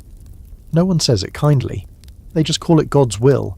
Stillbirths are common, and terrifying, and poorly understood. Some blame the mother. Most, actually. She must have eaten something cursed, thought impure thoughts, failed to light the right candle, or she dreamed of teeth instead of flowers, or she cried too much, or not enough. The rules are endless, and cruel. Magda at least doesn't indulge the blame. Sometimes the baby's just not built to stay, she says. Sometimes the cord's too tight, or the blood turns, or the stars say no. Her shrug is heavy. We do what we can, but we're not gods. You hold your baby tighter. She makes a sound, not a cry this time, but a soft grunt like she's trying to clear her throat. You stroke her cheek. She blinks once, then falls asleep again. You pray, quietly, without words, that she'll still be breathing in the morning. A quirky little belief floats back to you, one Ellen told you weeks ago, when she brought you those dried plums, that babies born at dusk grow up with secrets, that they live between worlds. You wonder if it's true, you wonder if your daughter will be strange, you wonder if that's a bad thing. Outside the rain starts again, a slow, steady patter on the roof. Inside the fire has died down, but the warmth lingers. You've been changed in every way, not just your body, not just your name, now spoken with a mother at the end, but your soul. It feels stretched, thin and humming, like a harp string wound too tight. You close your eyes for a moment, just long enough to rest, but sleep doesn't come. Instead, you lie there, listening, to the baby's breath, to the sound of your blood moving, to the quiet creak of the house settling around your new reality. Magda's gone by morning, just like that. No goodbye, no fanfare. Only a scrap of cloth left folded on the stool, stained and still warm. The bleeding slows, but it doesn't stop. You're sore, you're bruised, you're alive, and she is too, by the second morning the church gets involved. You haven't left your bed, haven't even stood without someone bracing your elbow, but already the whispers are circling from pew to pulpit. Has the baby been baptized? Has she been named in the sight of God? Have you confessed? Have you been cleansed? They mean well, probably, but their questions don't sound like concern. They sound like warnings. You lie under blankets that still smell of sweat and afterbirth, cradling your daughter to your chest, half asleep, half conscious, and a full priest is standing in your doorway. His robe smells of incense and wet wool. He doesn't step inside, just lingers, eyes darting toward the floor like being too close to your unwashed post-birth body might curse him, or worse, tempt him. God be with you, he says. And also, you croak, but the words come out broken. Your throat is raw. Your whole being is raw. He clears his throat. We heard the child lives. He says it like he's surprised. You nod. She cries well. Then she must be baptized soon, he says. The soul should not linger unmarked. The devil lurks close to newborns. You don't have the strength to argue, and even if you did, you wouldn't risk it. Because here, in this age, baptism isn't optional. It's salvation. It's protection. If a baby dies without it, she is denied heaven. There's no comforting narrative of innocence to paradise. No divine loophole. An unbaptized child, according to the church, is cast out, left in limbo between realms without grace. You've heard stories. A baby born healthy but gasping, unable to cry, dying before the priest could arrive. The mother tried to baptize him herself, whispering Latin the best she could remember, wetting his forehead with wine. She was punished, not just shamed, punished. Because baptism is not a woman's place. That's one of the cruelties of this world. The mother carries, births, feeds, comforts. But it's the priest who gets to welcome the child into the eyes of God. Still, you nod. Soon, you say. She's sleeping. He frowns. Don't wait too long. The soul must not linger. And then he's gone, trailing cold air behind him. Your mother helps you dress the baby that afternoon in a tiny shift sewn months ago. It still smells faintly of rosemary from when it was stored between sachets to keep the moths away. Your daughter squirms, fussy and pink. You coo to her gently, but your voice is shaky, your body weak. When you try to sit up fully, something tears, inside or out you can't tell, and you nearly drop her. Ellen catches the baby, presses her close and whispers, "Let me carry her." And so your daughter is taken to the church without you. You lie in bed, empty arms folded across your chest, listening to the silence. It's unbearable. In wealthier homes, women might have a private baptism performed bedside, but you're not wealthy. You're village stock. There's a basin at the front of the church, and that's where your child is taken, while you bleed and ache and pray that nothing happens before the water touches her brow. Hours pass, or maybe just one. When Ellen returns, she brings the child wrapped in new linens. "It's done," she says. Father Edrig said the words. She's named you Smile, but it's weak, hollow. You ask, "Did she cry?" Ellen nods, loud as any bell. Good. She needs a loud voice in this world. That night your dreams are odd. The baby lies in your arms, but her eyes glow like candles. You walk through the church, barefoot and bleeding, and everyone turns away. The priest holds out a bowl of water, but it's full of thorns. You wake sweating, panicked, unsure if the dream was warning or just your mind unravelling. The next morning another priest arrives. Younger this, time, less wary. He kneels by your bed and murmurs that you must confess. Childbirth is sacred, he says, but suffering cannot purify alone. He means sin, your body. He means Eve. You confess, mostly to get it over with. You list your impatience, your sharp tongue, your thoughts about running away last winter when you feared you were barren. You mention the time you wanted to throw a bucket at your husband's head. The priest nods solemnly. It is natural, he says. You must still repent.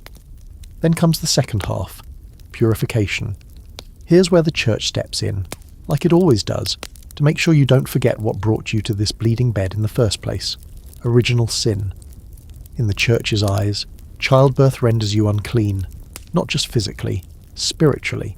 You've passed through blood and pain, and now you must be restored.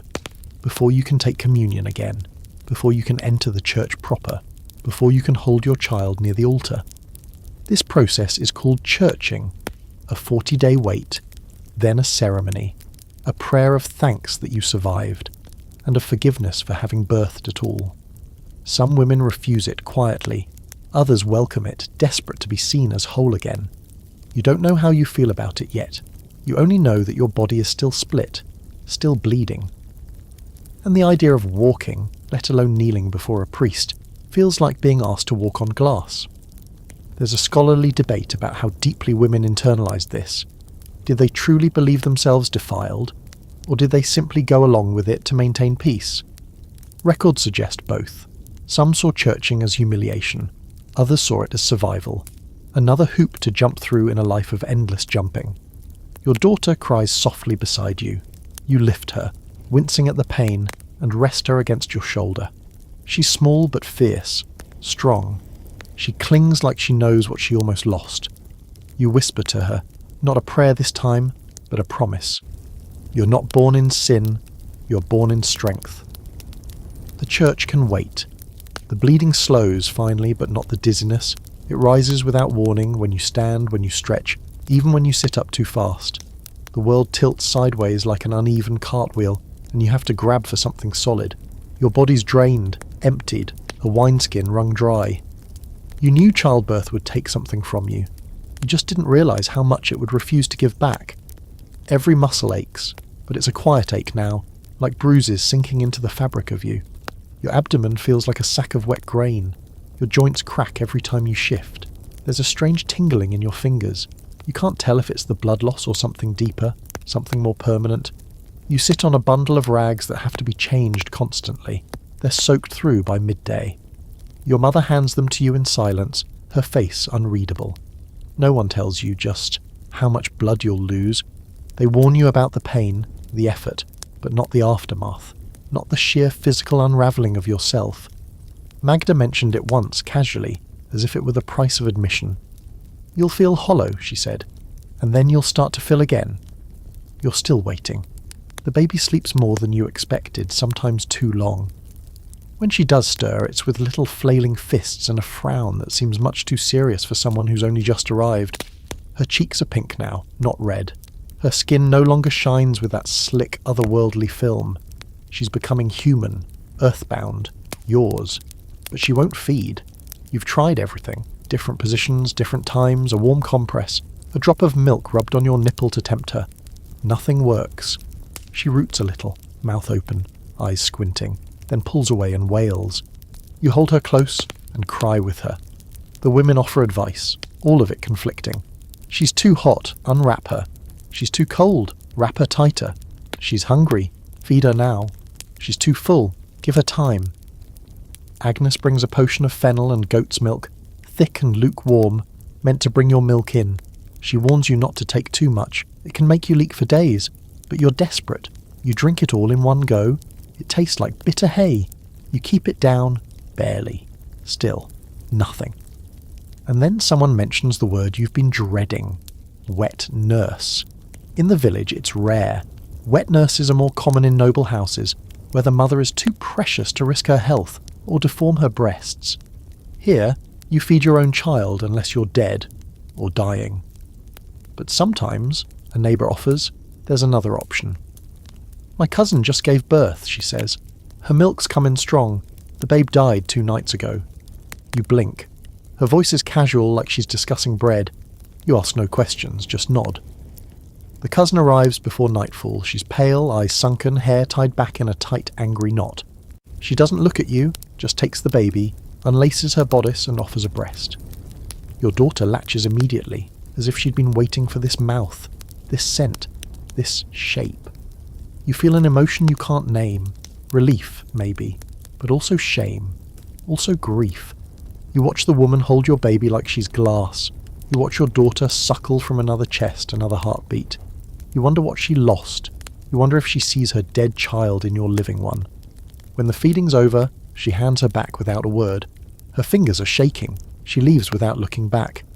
You don't know if you'll see her again. That night you bleed more than usual. You wake in the dark with a soaked cloth between your legs and a buzzing in your ears. You can't sit up. You call out once, then again. Finally your mother rushes in, candle in hand, and gasps. You see her mouth form the word, Magda, and then everything goes dim. Later, you wake to a burning sensation between your legs and the familiar smell of herbs. Mugwort, comfrey, lavender. Magda's voice is low, muttering in time with the rhythm of her hands. She's pressing a cloth to your belly, holding it there like she's trying to stop the world from splitting open. You cry out. She doesn't stop. "You're not done bleeding," she says, "and the afterbirth left too fast. I warned you." You try to speak. Nothing comes out. She gives you a bitter drink, darker than anything she's given before. "To make the womb close," she says, "and to keep your spirit from leaking out with the blood." You drink. It tastes like smoke and metal. Quirky fact. In some regions, they believed a womb that didn't close properly could float freely inside the body. A wandering womb. It would press on your heart, your liver, even your brain, causing madness, hysteria, or death. No one wants a mad mother. No one wants a ghost either. They want you alive, just barely. You stay in bed for days. Women come and go like bees, bringing broth, warm bricks for your feet, prayers whispered under their breath. Your husband stays away mostly. You're not sure if it's fear or uselessness. Either way, you don't miss him. Your daughter feeds now, though not from you. The wet nurse returns each morning silent as a shadow. She never asks for thanks. You offer bread once. She takes it with shaking hands. You grow stronger slowly. The dizziness ebbs. The bleeding lessens. Your breasts ache constantly. Your belly sags. Your mind drifts. But the baby is alive. She coos now. Her fists uncurl. Her eyes focus. She is the centre of the room. The reason for the whispers, the offerings, the prayers. You're an afterthought. A vessel recovering from its own use. And yet, when she's placed in your arms, warm and heavy, eyes shut and breath steady, you feel something return. Not strength, not yet, but solidity. Like a stone dropped back into your belly. She is yours, and you are still here. 40 days. That's what they tell you. 40 days until you are whole again. Until your body is no longer unclean. Until you're allowed to walk into a church without whispers following you to the pew. Until the holy water doesn't sizzle when it touches your skin. Or so the joke goes, though no one laughs. You've bled, suffered, swelled, torn, and lived. And still, you're considered unfit to stand near the altar. The rules are clear. For 6 weeks after giving birth, you're forbidden from touching sacred things. No communion, no tithes, no stepping inside the sanctuary. You've crossed the veil between life and death, they say. You've leaked blood and brought forth flesh. You've brushed too close to the divine and the damned. And now you must be purified. As if the work of surviving wasn't enough. You stay home. You don't argue. Not because you believe it, but because you're too tired to explain that you don't. Besides, the idea of dragging your bruised, leaking body across the village to kneel at the altar just to be declared spiritually safe again. That sounds like a punishment, not a rite. You spend most days tucked near the hearth, your daughter in your arms or wrapped to your chest in a sling of linen that smells faintly of milk and rosemary. Her weight is new, solid. When she sleeps, you press your lips to her head and listen for the steady rhythm of her breath. You find yourself checking her often, panicking when she's too quiet, too still. Once you wake from a nap with your arm across her belly and cry for 5 straight minutes, convinced you've smothered her. She blinks, frowns, then falls back asleep, unbothered. But you stay awake the rest of the night. The bleeding has slowed to a trickle. Your body is still tender, but you can walk again without bracing on every wall. You manage short trips outside, fetching water from the well when the weather is clear, gathering herbs with Agnes when she lets you. The sun feels alien on your skin. The world moved on without you. People pass and offer half smiles, wary praise, the occasional "God spared you both." No one touches you, not yet. And then, on the 40th day, your mother comes in before sunrise with a wrapped bundle of cloth and a bowl of warm water. "Time to prepare," she says, without looking you in the eye. You know what she means. It's time for churching. The rite is simple, in theory. You dress in your cleanest shift, white, if you have it, and bring the baby to the church. You wait at the threshold until the priest comes to meet you. He leads you in, murmurs a few prayers, sprinkles holy water over your bowed head, and gives thanks for your survival. You are welcomed back, as if your body has been a crime scene that now, finally, has been cleared. You do as you're told.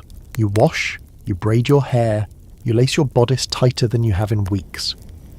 The baby is fed and swaddled in a new linen cloth embroidered with clumsy red thread. You pin a charm to her wrap, a stitched eye meant to guard against envy, just in case. When you reach the church, you stop at the steps. You wait.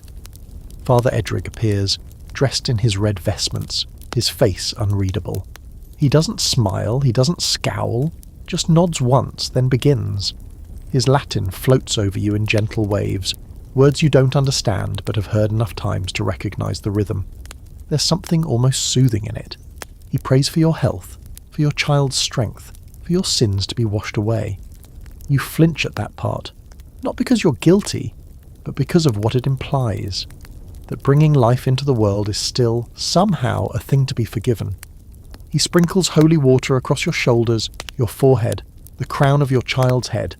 The droplets sting where they land.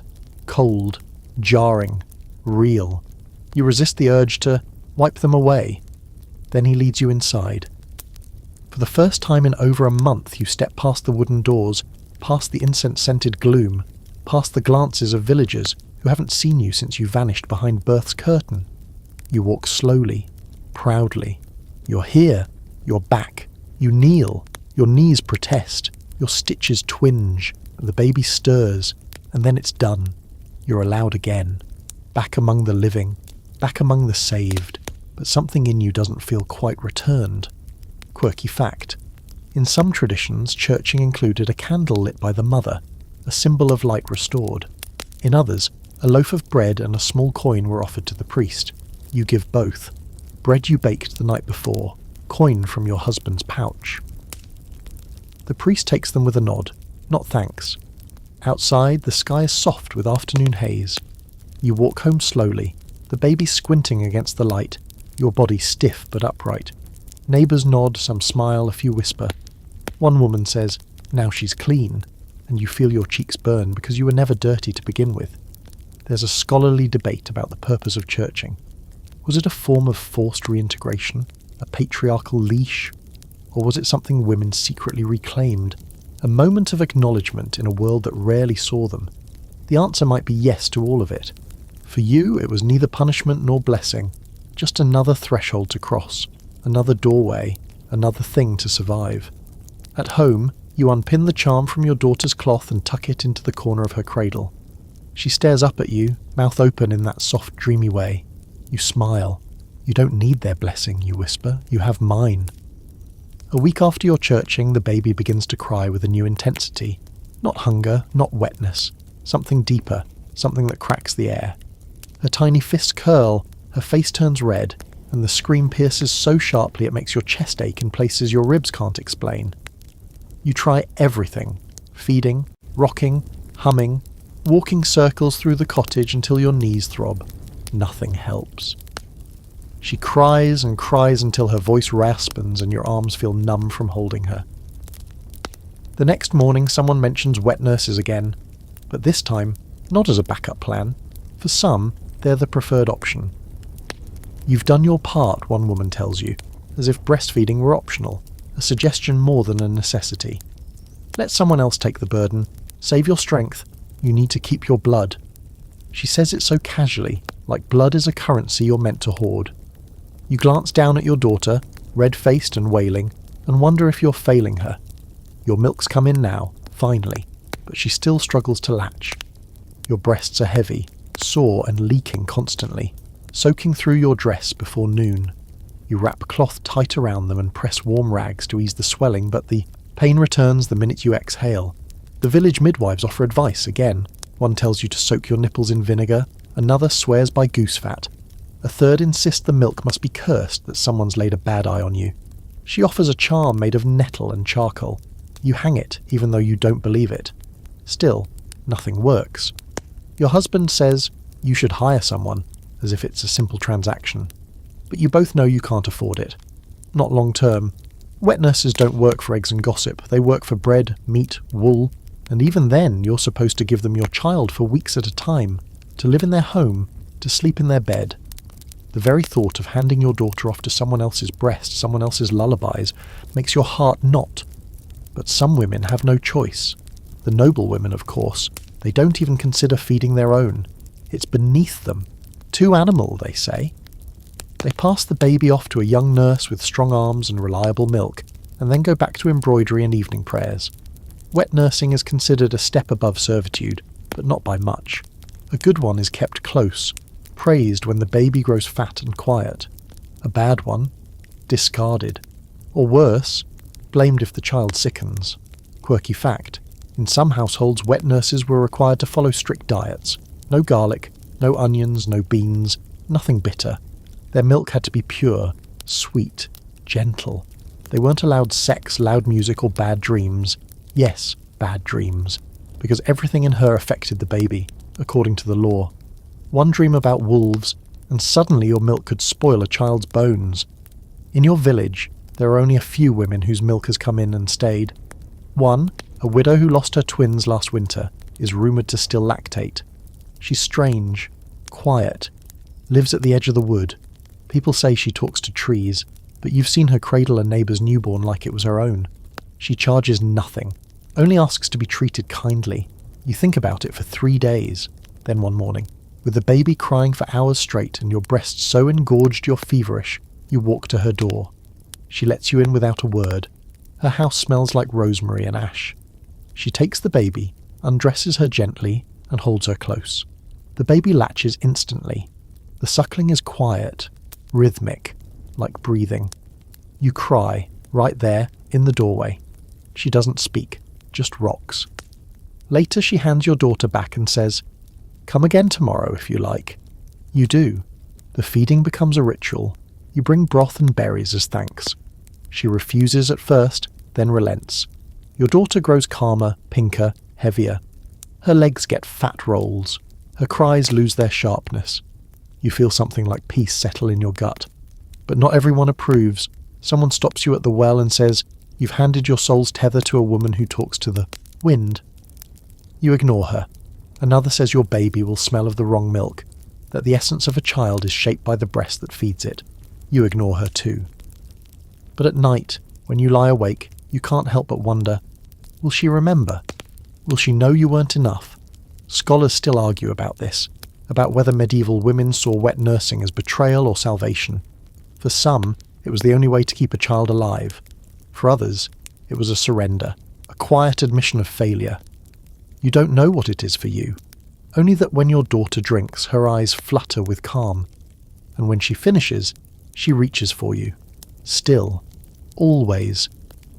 Magda visits again, unannounced. She takes one look at your swollen chest and grunts. "You've been holding too much," she says. She kneads your breast with strong, cruel fingers until milk spurts onto the cloth you've laid beneath. You bite your lip until you taste blood. She doesn't stop. When it's done, you feel lighter, emptier, grateful somehow. "You'll feed her soon," she says. "Bodies catch up, even yours." And she's right. 3 days later, your daughter latches. It's awkward, painful. But she stays, she drinks, and afterward she falls asleep with her mouth still open, cheek pressed against your skin. You cry again, quietly this time. The widow down the path smiles when you tell her. "They choose who they need," she says, "not always who you expect." You keep nursing, you keep bleeding a little, you keep listening to your daughter's breath in the dark. And when she stirs, rooting, hungry, you lift her with both hands, steady now, and feed her yourself. The first time you walk to the village square carrying your daughter, people stare. Not rudely, at least not all of them, but with a quiet calculation, the way one might look at a field after a storm, trying to guess what's been lost and what might still grow. You feel their eyes on your back, on the baby's head, on your stomach, which is still rounded under your dress, not with life now, but with the softness of what's left behind. You walk slowly, carefully, your knees still a little loose, your ankles still swelling by midday, and your steps still lined with that barely hidden limp that reminds everyone, you've just done something that kills 1 in 3 women like you. The mortality stories never stop. You hear them like wind moving between houses, whispered at the well, during bread making, passed between cousins. So-and-so died after her 3rd, another bled out in a cart on the way to her sister's. One woman in the next town over delivered twins and was never seen again. The baby survived, though. Just one. That part's always tacked on at the end like a consolation prize. No one says it outright, but it's understood. The more children you have, the closer death gets. Not metaphorically, literally. Like he's moving up a line, counting down, sharpening his blade.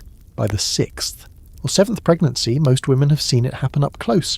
A sister, a neighbour, a version of themselves they're too afraid to name.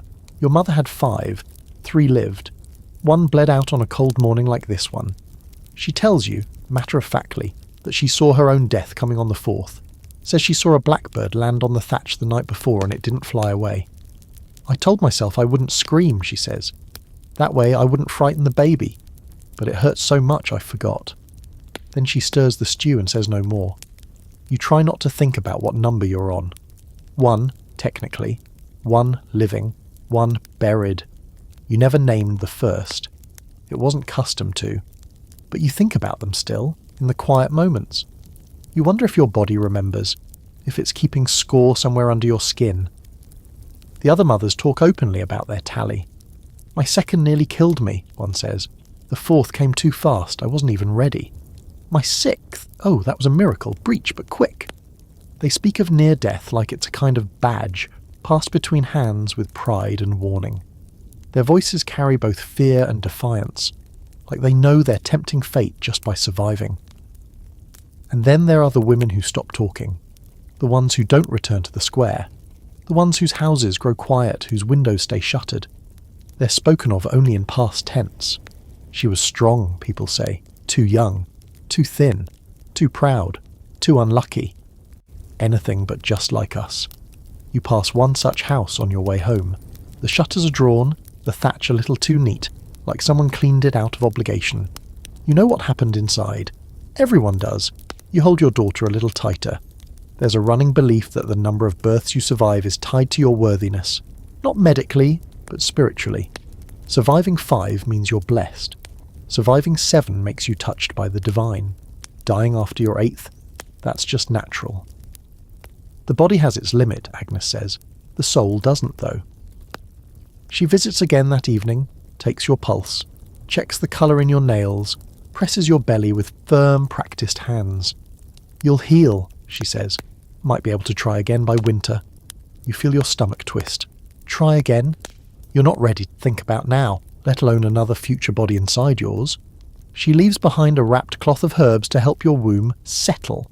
You tuck it into the drawer and pretend you won't forget it. Here's the thing no one really tells you. After the first, you're never unpregnant. Not really. Even when your belly is flat again. Even when the bleeding stops. Even when your milk dries. The body remembers. It marks the paths, traces the scars. Your hips never quite return. Your back is never fully yours again. The ghosts of birth stay in your spine, your knees, your dreams. Some women keep going. Not because they want to, because they have to. Because the land needs sons. Because husbands expect heirs. Because the graveyard waits with an open spot and they hope, just hope, it won't be theirs this time. A quirky belief floats through your memory, one you heard as a child, that every baby born leaves behind a shadow in the mother's womb, a little echo. If too many echoes build up, the womb forgets how to hold anything real. It tips, wanders, grows bitter. Agnes once said it with a wink. You didn't laugh. Your daughter wakes in the night, wailing with that new sharp cry. You hold her, rock her, feed her until she falls back asleep against your chest. Her breath tickles your collarbone. You stare at the ceiling and think about women you've never met. Ones buried with babies still inside them. Ones who bled out before they even got to name their child. Ones who survived, again and again, wondering each time if it would be the last. You're one of them now. You belong to that quiet, bloody sisterhood that keeps the world moving. You love your daughter, fiercely, completely. And yet, there's fear in that love. Not of her, but of what having her has made of you. You're no longer invincible. You're known now to the gods who keep score, and they're watching. The first time you have to leave her for more than an hour, you nearly lose your mind. It's just a walk to the far field to gather herbs with Agnes, she insisted. Said you needed the air, said it was good for your blood. You almost said no, almost snapped, my blood's already left. What's left in me now is just smoke and sleep. But you didn't. You put on your boots, kissed the baby's downy head, and left her sleeping in the cradle under your mother's eye. You don't even get past the edge of the rye before your chest starts to ache. Not just the milk let down, though that comes too, sudden and hot, but a real, clawing anxiety that crawls into your lungs and settles behind your ribs. Your eyes sting. Your hands twitch. You keep looking back, as if you'll see your house burning or hear her crying from this far away. Agnes notices. Of course she does. She's safe, she says, slicing a stalk of angelica clean with her knife. Babies cry, grandmothers hush, you breathe. You try. The air smells like crushed grass and garlic. You breathe it in like medicine. Agnes tosses another root into her satchel and stands. The first child splits you, she says. Not just your skin, yourself. There's the part that stays home with her, and the part that keeps going. She gestures toward the forest path. This is the part that keeps going. You nod, but it doesn't feel like two parts. It feels like one giant wound that walks and talks and remembers to pick herbs. By the time you return, the baby's still asleep. Your mother hands her over without comment, though her eyes linger on your face a little too long, like she's checking to see if you've changed. You probably have. That night the baby gurgles in her sleep and your heart jolts like someone's thrown cold water on it. You lie awake for hours, waiting for the next breath, the next twitch, the next sound. You think about those terrible tales, mothers waking to find the baby cold, blue, still. No sound, no warning, just silence. They call it crib death, though the crib isn't always involved. No one knows why it happens. Some say it's fairies stealing them back. Others whisper about curses or evil eyes or bad dreams that tug the baby's spirit from its body. You make charms just in case. A knot of red thread tucked under her blanket. A thistle head dried and tied above the cradle. A tiny iron nail buried beneath the floorboards. You don't care if it's superstition. You'd wear a crown of garlic if someone told you it would keep her breathing. A quirky fact you remember from Magda. Some midwives swore that newborns could see spirits for the first 7 nights, that their gaze would follow things invisible to the rest of us, that if they smiled at a shadow or cried when no one was there, it meant something had come to visit. You've seen her eyes flick to corners, widen at empty space. You don't ask what she sees. You start sleeping in shifts, 3 hours here, 1 there, whenever she lets you. Your dreams get strange. Once you dream you're holding her, only to look down and see your arms are full of feathers. Another time you're in a field of wheat, calling her name, but your mouth makes no sound. Your husband begins to return to his routines, working the field, trading grain for salt, repairing the fence. He kisses you in passing, but never asks how your body feels, never notices the way you walk with care, the way your knees still tremble when you stand too fast. You don't fault him for it. He's been taught that surviving means finished. The truth? You're not finished. Not by half. There's a quiet war inside your body still. Your womb contracts at strange times. Your breasts leak without warning. Sometimes your hips ache like they're being pried open all over again. And always the bleeding, though less now, is still there. A soft reminder that healing isn't instant.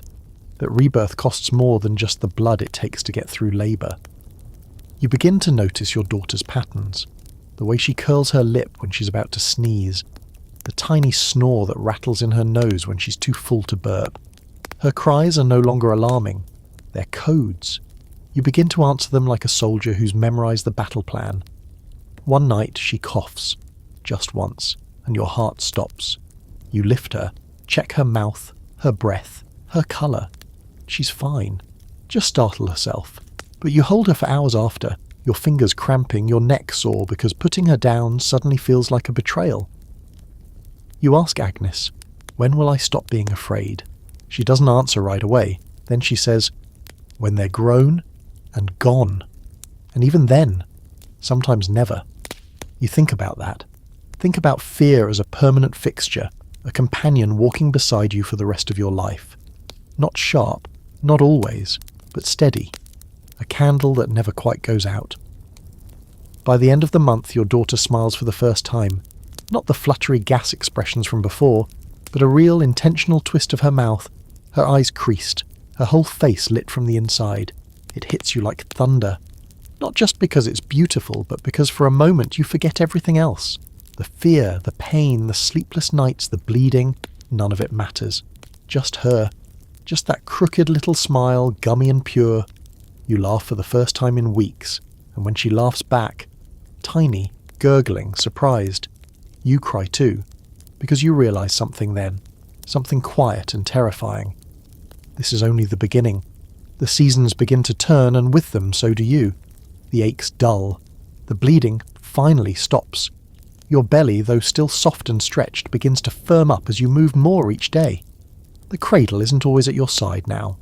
Sometimes your daughter sleeps long enough that you can make bread, hang laundry, even walk the edge of the woods with a basket and your thoughts. These are small victories, but they feel like resurrection. But with every gain comes a new expectation. The midwives have stopped checking in. The neighbours assume you're healed. Even your husband begins to look at you differently, less like someone recovering, more like someone returning. He places his hand on your back one morning, not out of comfort, but suggestion.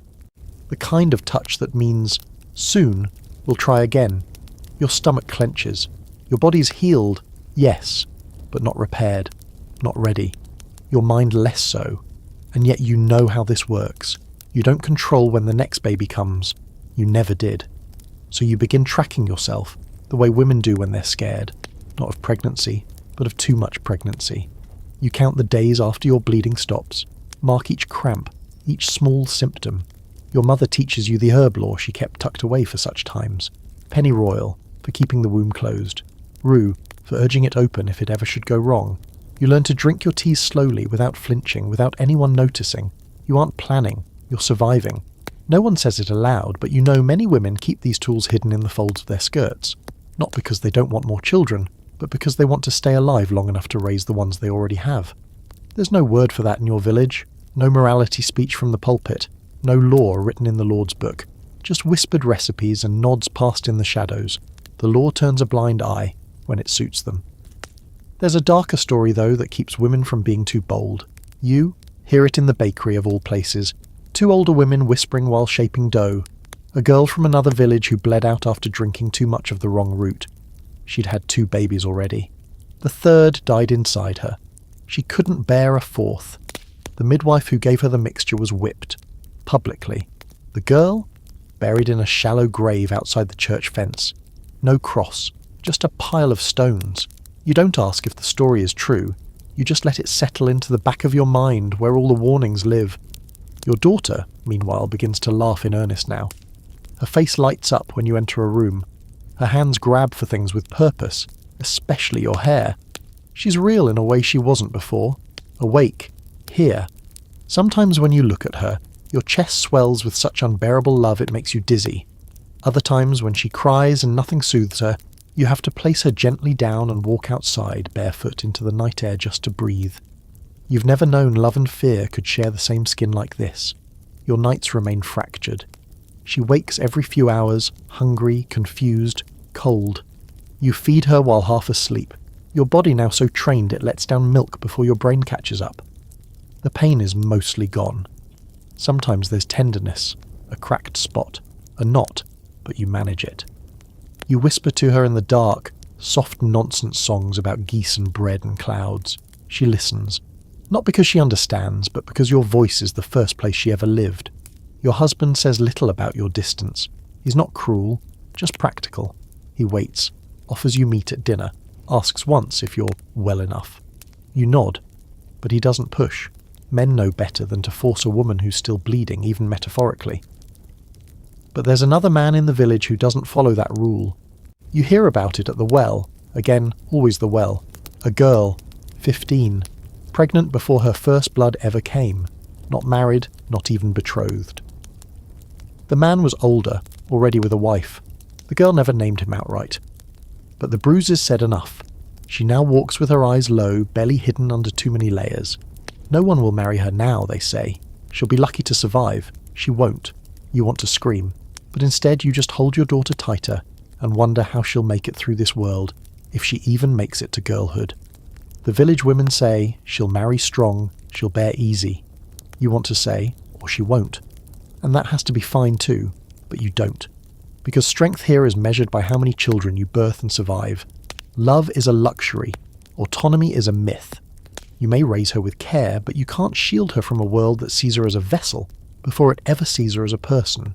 You think about leaving sometimes, taking your daughter and walking far past the forests into the lands where they say women study plants like scholars and birth in rooms filled with music and light, You doubt such places exist, and even if they do, you'd never make it. The world outside this village is as dangerous as the one within. So you stay, you prepare, you learn more about the herbs, you learn how to watch your cycle, how to understand the tides of your own body. You sew new linens for your daughter's next season. You barter with the widow who nursed her in those early weeks, offering honey and soap for her recipes. You collect charms, boil tinctures, whisper prayers to both saints and shadows, because at this point you'll take protection from anyone who listens. Quirky fact. Some women buried small tokens of themselves, hair, fingernails, or drops of blood under the hearth to bind their children to life. You do it too, quietly. One night when the house is asleep, you press a lock of your own hair and a dab of milk into the soil under the stones, whispering, "Stay alive, stay with me, be safe." Your daughter grows heavier, her head steadier, her eyes bright with mischief. And you? You begin to laugh again, truly laugh. Not because life is easy now, it isn't, but because you've made it through something enormous, because you're still here, and because, against every odds, she is too. The first tooth arrives in the middle of the night like a bandit slipping in through the window. One moment your daughter is dozing peacefully, mouth open and gummy, and the next she's screaming with a fury that startles you out of bed. You fumble to light a candle, still half asleep, and there she is, red-faced, fists clenched, cheeks flushed like fire. You rock her, hush her, bounce her gently, but she only cries harder, biting down on anything she can reach. Your knuckle, the edge of the blanket, her own fingers. You're so sleep-deprived that for a moment you think she's possessed. Maybe something's in her. Maybe this is one of those nights the old stories warned about, when spirits slip in through open windows and make a child scream just to watch the mother unravel. And then you see it. A tiny white nub, sharp and jagged just below her gum line. You laugh. Not with joy. Not exactly. More like relief. Like, oh, it's just a tooth. It's just biology, not demons. Though in the Dark Ages that line gets fuzzy fast. The older women say to rub ash on her gums. Or rabbit's brain, one adds with a shrug, like she's offering a recipe for stew. You thank them politely and ignore the worst advice. Instead, you make a mash of chamomile and honey, rub it along her jaw, and sing the softest nonsense lullabies you can conjure while swaying in the dark. She doesn't stop crying, but she hiccups between sobs now, which feels like progress. Your breasts are sore again more than usual. She's begun biting, not on purpose, just instinctively, and your nipples feel like they've been chewed by wolves. You wince with every latch. You bleed, just a little. The milk lets down anyway, force too stubborn to care about pain. You remember a quirky detail from Magda. Some women used metal nipple shields made from tin or bone, carved to protect their skin. Of course, only wealthier women had access to things like that. You make do with cloth and prayers. By morning your arms feel like wet rope. You haven't slept more than 30 minutes at a time. Your husband leaves early to mend fences and doesn't notice the bruise-like circles under your eyes. Your mother tuts but doesn't offer help. She's raised 5. She thinks you're doing fine. Teething passes, she says, and then something else begins. It always does. With each new milestone comes new uncertainty. Now that your daughter can hold her head up, everyone has an opinion. Sit her up, one neighbour says. Lie her flat, says another. She should be crawling soon. Don't let her crawl. Evil spirits travel low to the ground. You don't know what to believe, so you do what you always do. Watch your baby. Follow her lead. Trust the rhythm of her small, determined body. She smiles more now, laughs easily, reaches for your hair, your necklace, the edge of the table. Her grip is strong, so strong it makes your heart lurch. This tiny person, born in blood and screaming, now giggles at her own toes. You find yourself watching her when she sleeps, not out of fear anymore, but awe. She is becoming. You are too. Your body is not the same. Your hips are wider, your belly softer. Your hair sheds in clumps some days, collecting in the brush like fallen leaves.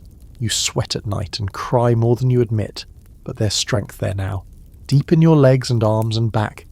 You can carry her without strain. You can kneel without fear of tearing. You've walked through fire and come out, not unburned, but alive. The other women see it too. You catch it in their glances, some envy, some respect. A few are pregnant again already. One just buried a newborn. You hug her quietly, say nothing, and press a charm into her hand. A tiny shell, smooth and warm. She grips it like a rope. You begin to notice the way grief and joy sit side by side in motherhood. One breath apart, one heartbeat, one shift in the cradle. You never let yourself love too recklessly, because you know now how easily that love can vanish. But you do love. Fiercely. Completely. You can't help it. You start teaching her your voice. Not words, yet, but rhythms. You hum as you cook, as you wash, as you walk. She babbles back, eyes wide, hands flapping. Her voice is the newest, most beautiful sound in the world. A local priest gives a sermon about obedience and the mother's duty to raise her children in fear of God. You think about that phrase for days. Fear of God. You wonder what it would feel like to raise your daughter in something gentler. Wonder of God, maybe. Or of life. But you say nothing. You nod along. You know how to be quiet when it's necessary. But in private, you whisper different things. You're made of stars and blood, you tell her. You're the reason I'm still here. You're not a curse or a burden or a coin to be traded in marriage. You are mine, and I am yours. Scholars today still argue about the emotional lives of medieval women. Were they numb to loss, hardened by routine survival, or did they carry grief and hope in their bones like we do now? The truth is, you carry both, every single day. You've started putting your daughter in a sling and taking longer walks, beyond the fields into the edge of the woods. You name the trees aloud for her, point out bird calls, run her fingers through moss. It's as much for you as it is for her. The world feels new again when you show it to someone who's never seen it before. She laughs at the sky. You laugh with her. One evening you sit on the stoop and hold her against your chest. The wind is warm. The fire inside crackles softly. Her breath is steady. The stars are out, just barely. And for the first time in a long while you feel still.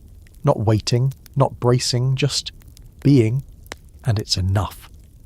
Your daughter takes her first steps on a rain-soaked morning when the sky hangs low and the ground is slick with mud. She stands, wobbly, uncertain, clutching the leg of the table with one hand and your skirt with the other. Her eyes are wide, mouth open, as if the possibility of standing alone is too wondrous to believe. Then, like a bird startled into flight, she lets go. One step, then two, then a spectacular fall straight into your lap. You laugh so hard you nearly cry. She laughs too, face crumpling into joy. It's clumsy, miraculous, the most human thing you've ever seen. There's no one else in the room, but it doesn't matter. You'll remember this forever. The floor is muddy, the soup's gone cold, your hair's unbraided and sticking to your face. But she walked. Outside, the village is heavy with summer. The smell of sweat and soil fills the air. Babies are everywhere, strapped to backs, carried in slings, playing in dirt. You see mothers younger than you now, their bellies round, eyes wide, hands trembling. You know that look. It's the same one you wore not so long ago. A mixture of awe and fear, hope and nausea. One girl stops you near the well, hand resting on her belly. Does it get easier? She asks. You don't lie. It changes, you say. You get stronger. Or you break and stitch yourself back together. She nods, not quite satisfied, but grateful for honesty. You want to tell her everything. How the pain fades, but the memory stays. How you never truly forget the moment the baby slipped free, or the silence before the first cry. How your own body becomes a stranger, then a friend again. How you'll cry over a cracked nipple and sing lullabies with a voice you didn't know you had. How you'll wake up in a cold sweat because you dreamed they stopped breathing. And how you'll still smile when they laugh. But she's not ready for all that. So you smile instead and say, "You'll be all right." Maybe it's a lie, but maybe not. You return home to find your daughter pulling every clean cloth from the basket. She's babbling to herself, constructing a tower of chaos. You sit beside her on the floor and let her hand you rags like bricks. The two of you build something crooked, lopsided, but sturdy in its own way, like both of you. Later that evening, your husband enters with dust on his face and calluses on his palms. He kisses your daughter first, gently, then you, just as gently.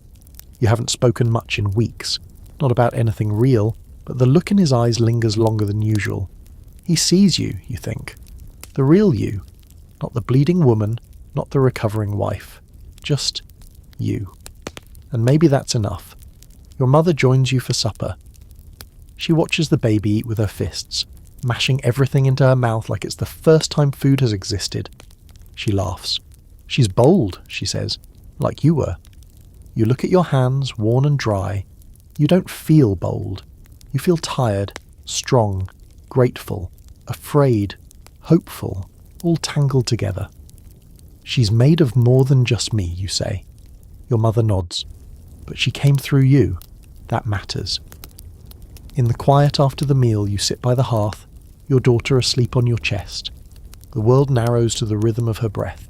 You watch the fire flicker, the light painting golden lines across the floor, and for the first time, you think about what's next. You might have another. Not yet. Maybe not ever. But the thought doesn't fill you with panic this time. It just sits there, waiting, like a seed. You understand now why the old women speak of motherhood not as a moment, but as a transformation. It's not one birth, it's dozens. You birth yourself over and over. Every time she cries, every time she walks, every time she nearly falls and you don't catch her, you're born again. The early days are fading now. The pain has dulled. The blood is a memory. The sleepless nights still visit, but not like ghosts anymore. More like old friends, worn and familiar. You think about the others, those who didn't make it. You honour them in quiet ways. A candle lit without comment. A small flower pressed into the earth beside the well. A lullaby sung to no one. You're one of the lucky ones. You know that. That doesn't make what you went through easier. It just makes it sacred. There's a quirky old tale from a village far north. Something about how the souls of mothers glow just under the skin, visible only at dusk. They said if you watched closely, you could see the faint flicker of light just above a woman's heart, like a firefly resting beneath the flesh. You used to think it was nonsense. Now you wonder. Because sometimes, when you hold your daughter in the soft light between day and night, when the world feels small and safe and real, you feel it. That flicker, that glow. Not magic, just proof that you lived. And so did she. So here you are, the fire low, the sky dark, your child warm against your chest. You breathe deep. Not because anything is finished. Nothing ever really finishes. But because for now, the worst of it is behind you. You bled. You healed. You woke in the dark and whispered prayers to saints you didn't trust and gods you didn't name. You stood on the threshold of death and came back holding life in your arms. That life is louder now. It laughs. It throws bread at chickens. It toddles dangerously near the edge of the hearth. You've traded labour cries for skinned knees, sleepless nights for teething whimpers, that long ache of recovery for the steady hum of growing up. But inside you, yes, you, something remains. A record carved deep into the body, a song that starts low in the bones and echoes every time your child reaches for you. What happened to pregnant women in the Dark Ages? The short answer, everything. Pain, power, praise, punishment. Birth was a miracle, but also a minefield. A holy act wrapped in fear and superstition. Some women didn't survive. Some did, and kept surviving, one child after the next, with a strength no one wrote down in books. No clean hospital rooms, no medicine beyond bitter roots and whispered charms. Just blood, fire, breath, and the stubbornness to keep going. And you made it. You walked through it all with your feet bare and your fists clenched. Maybe you were scared. Maybe you were scarred. But you were never alone.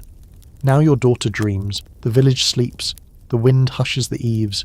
And you're still awake, watching, waiting, knowing that tomorrow brings more dirt, more laughter, more small, beautiful chaos. But tonight, just tonight, you rest.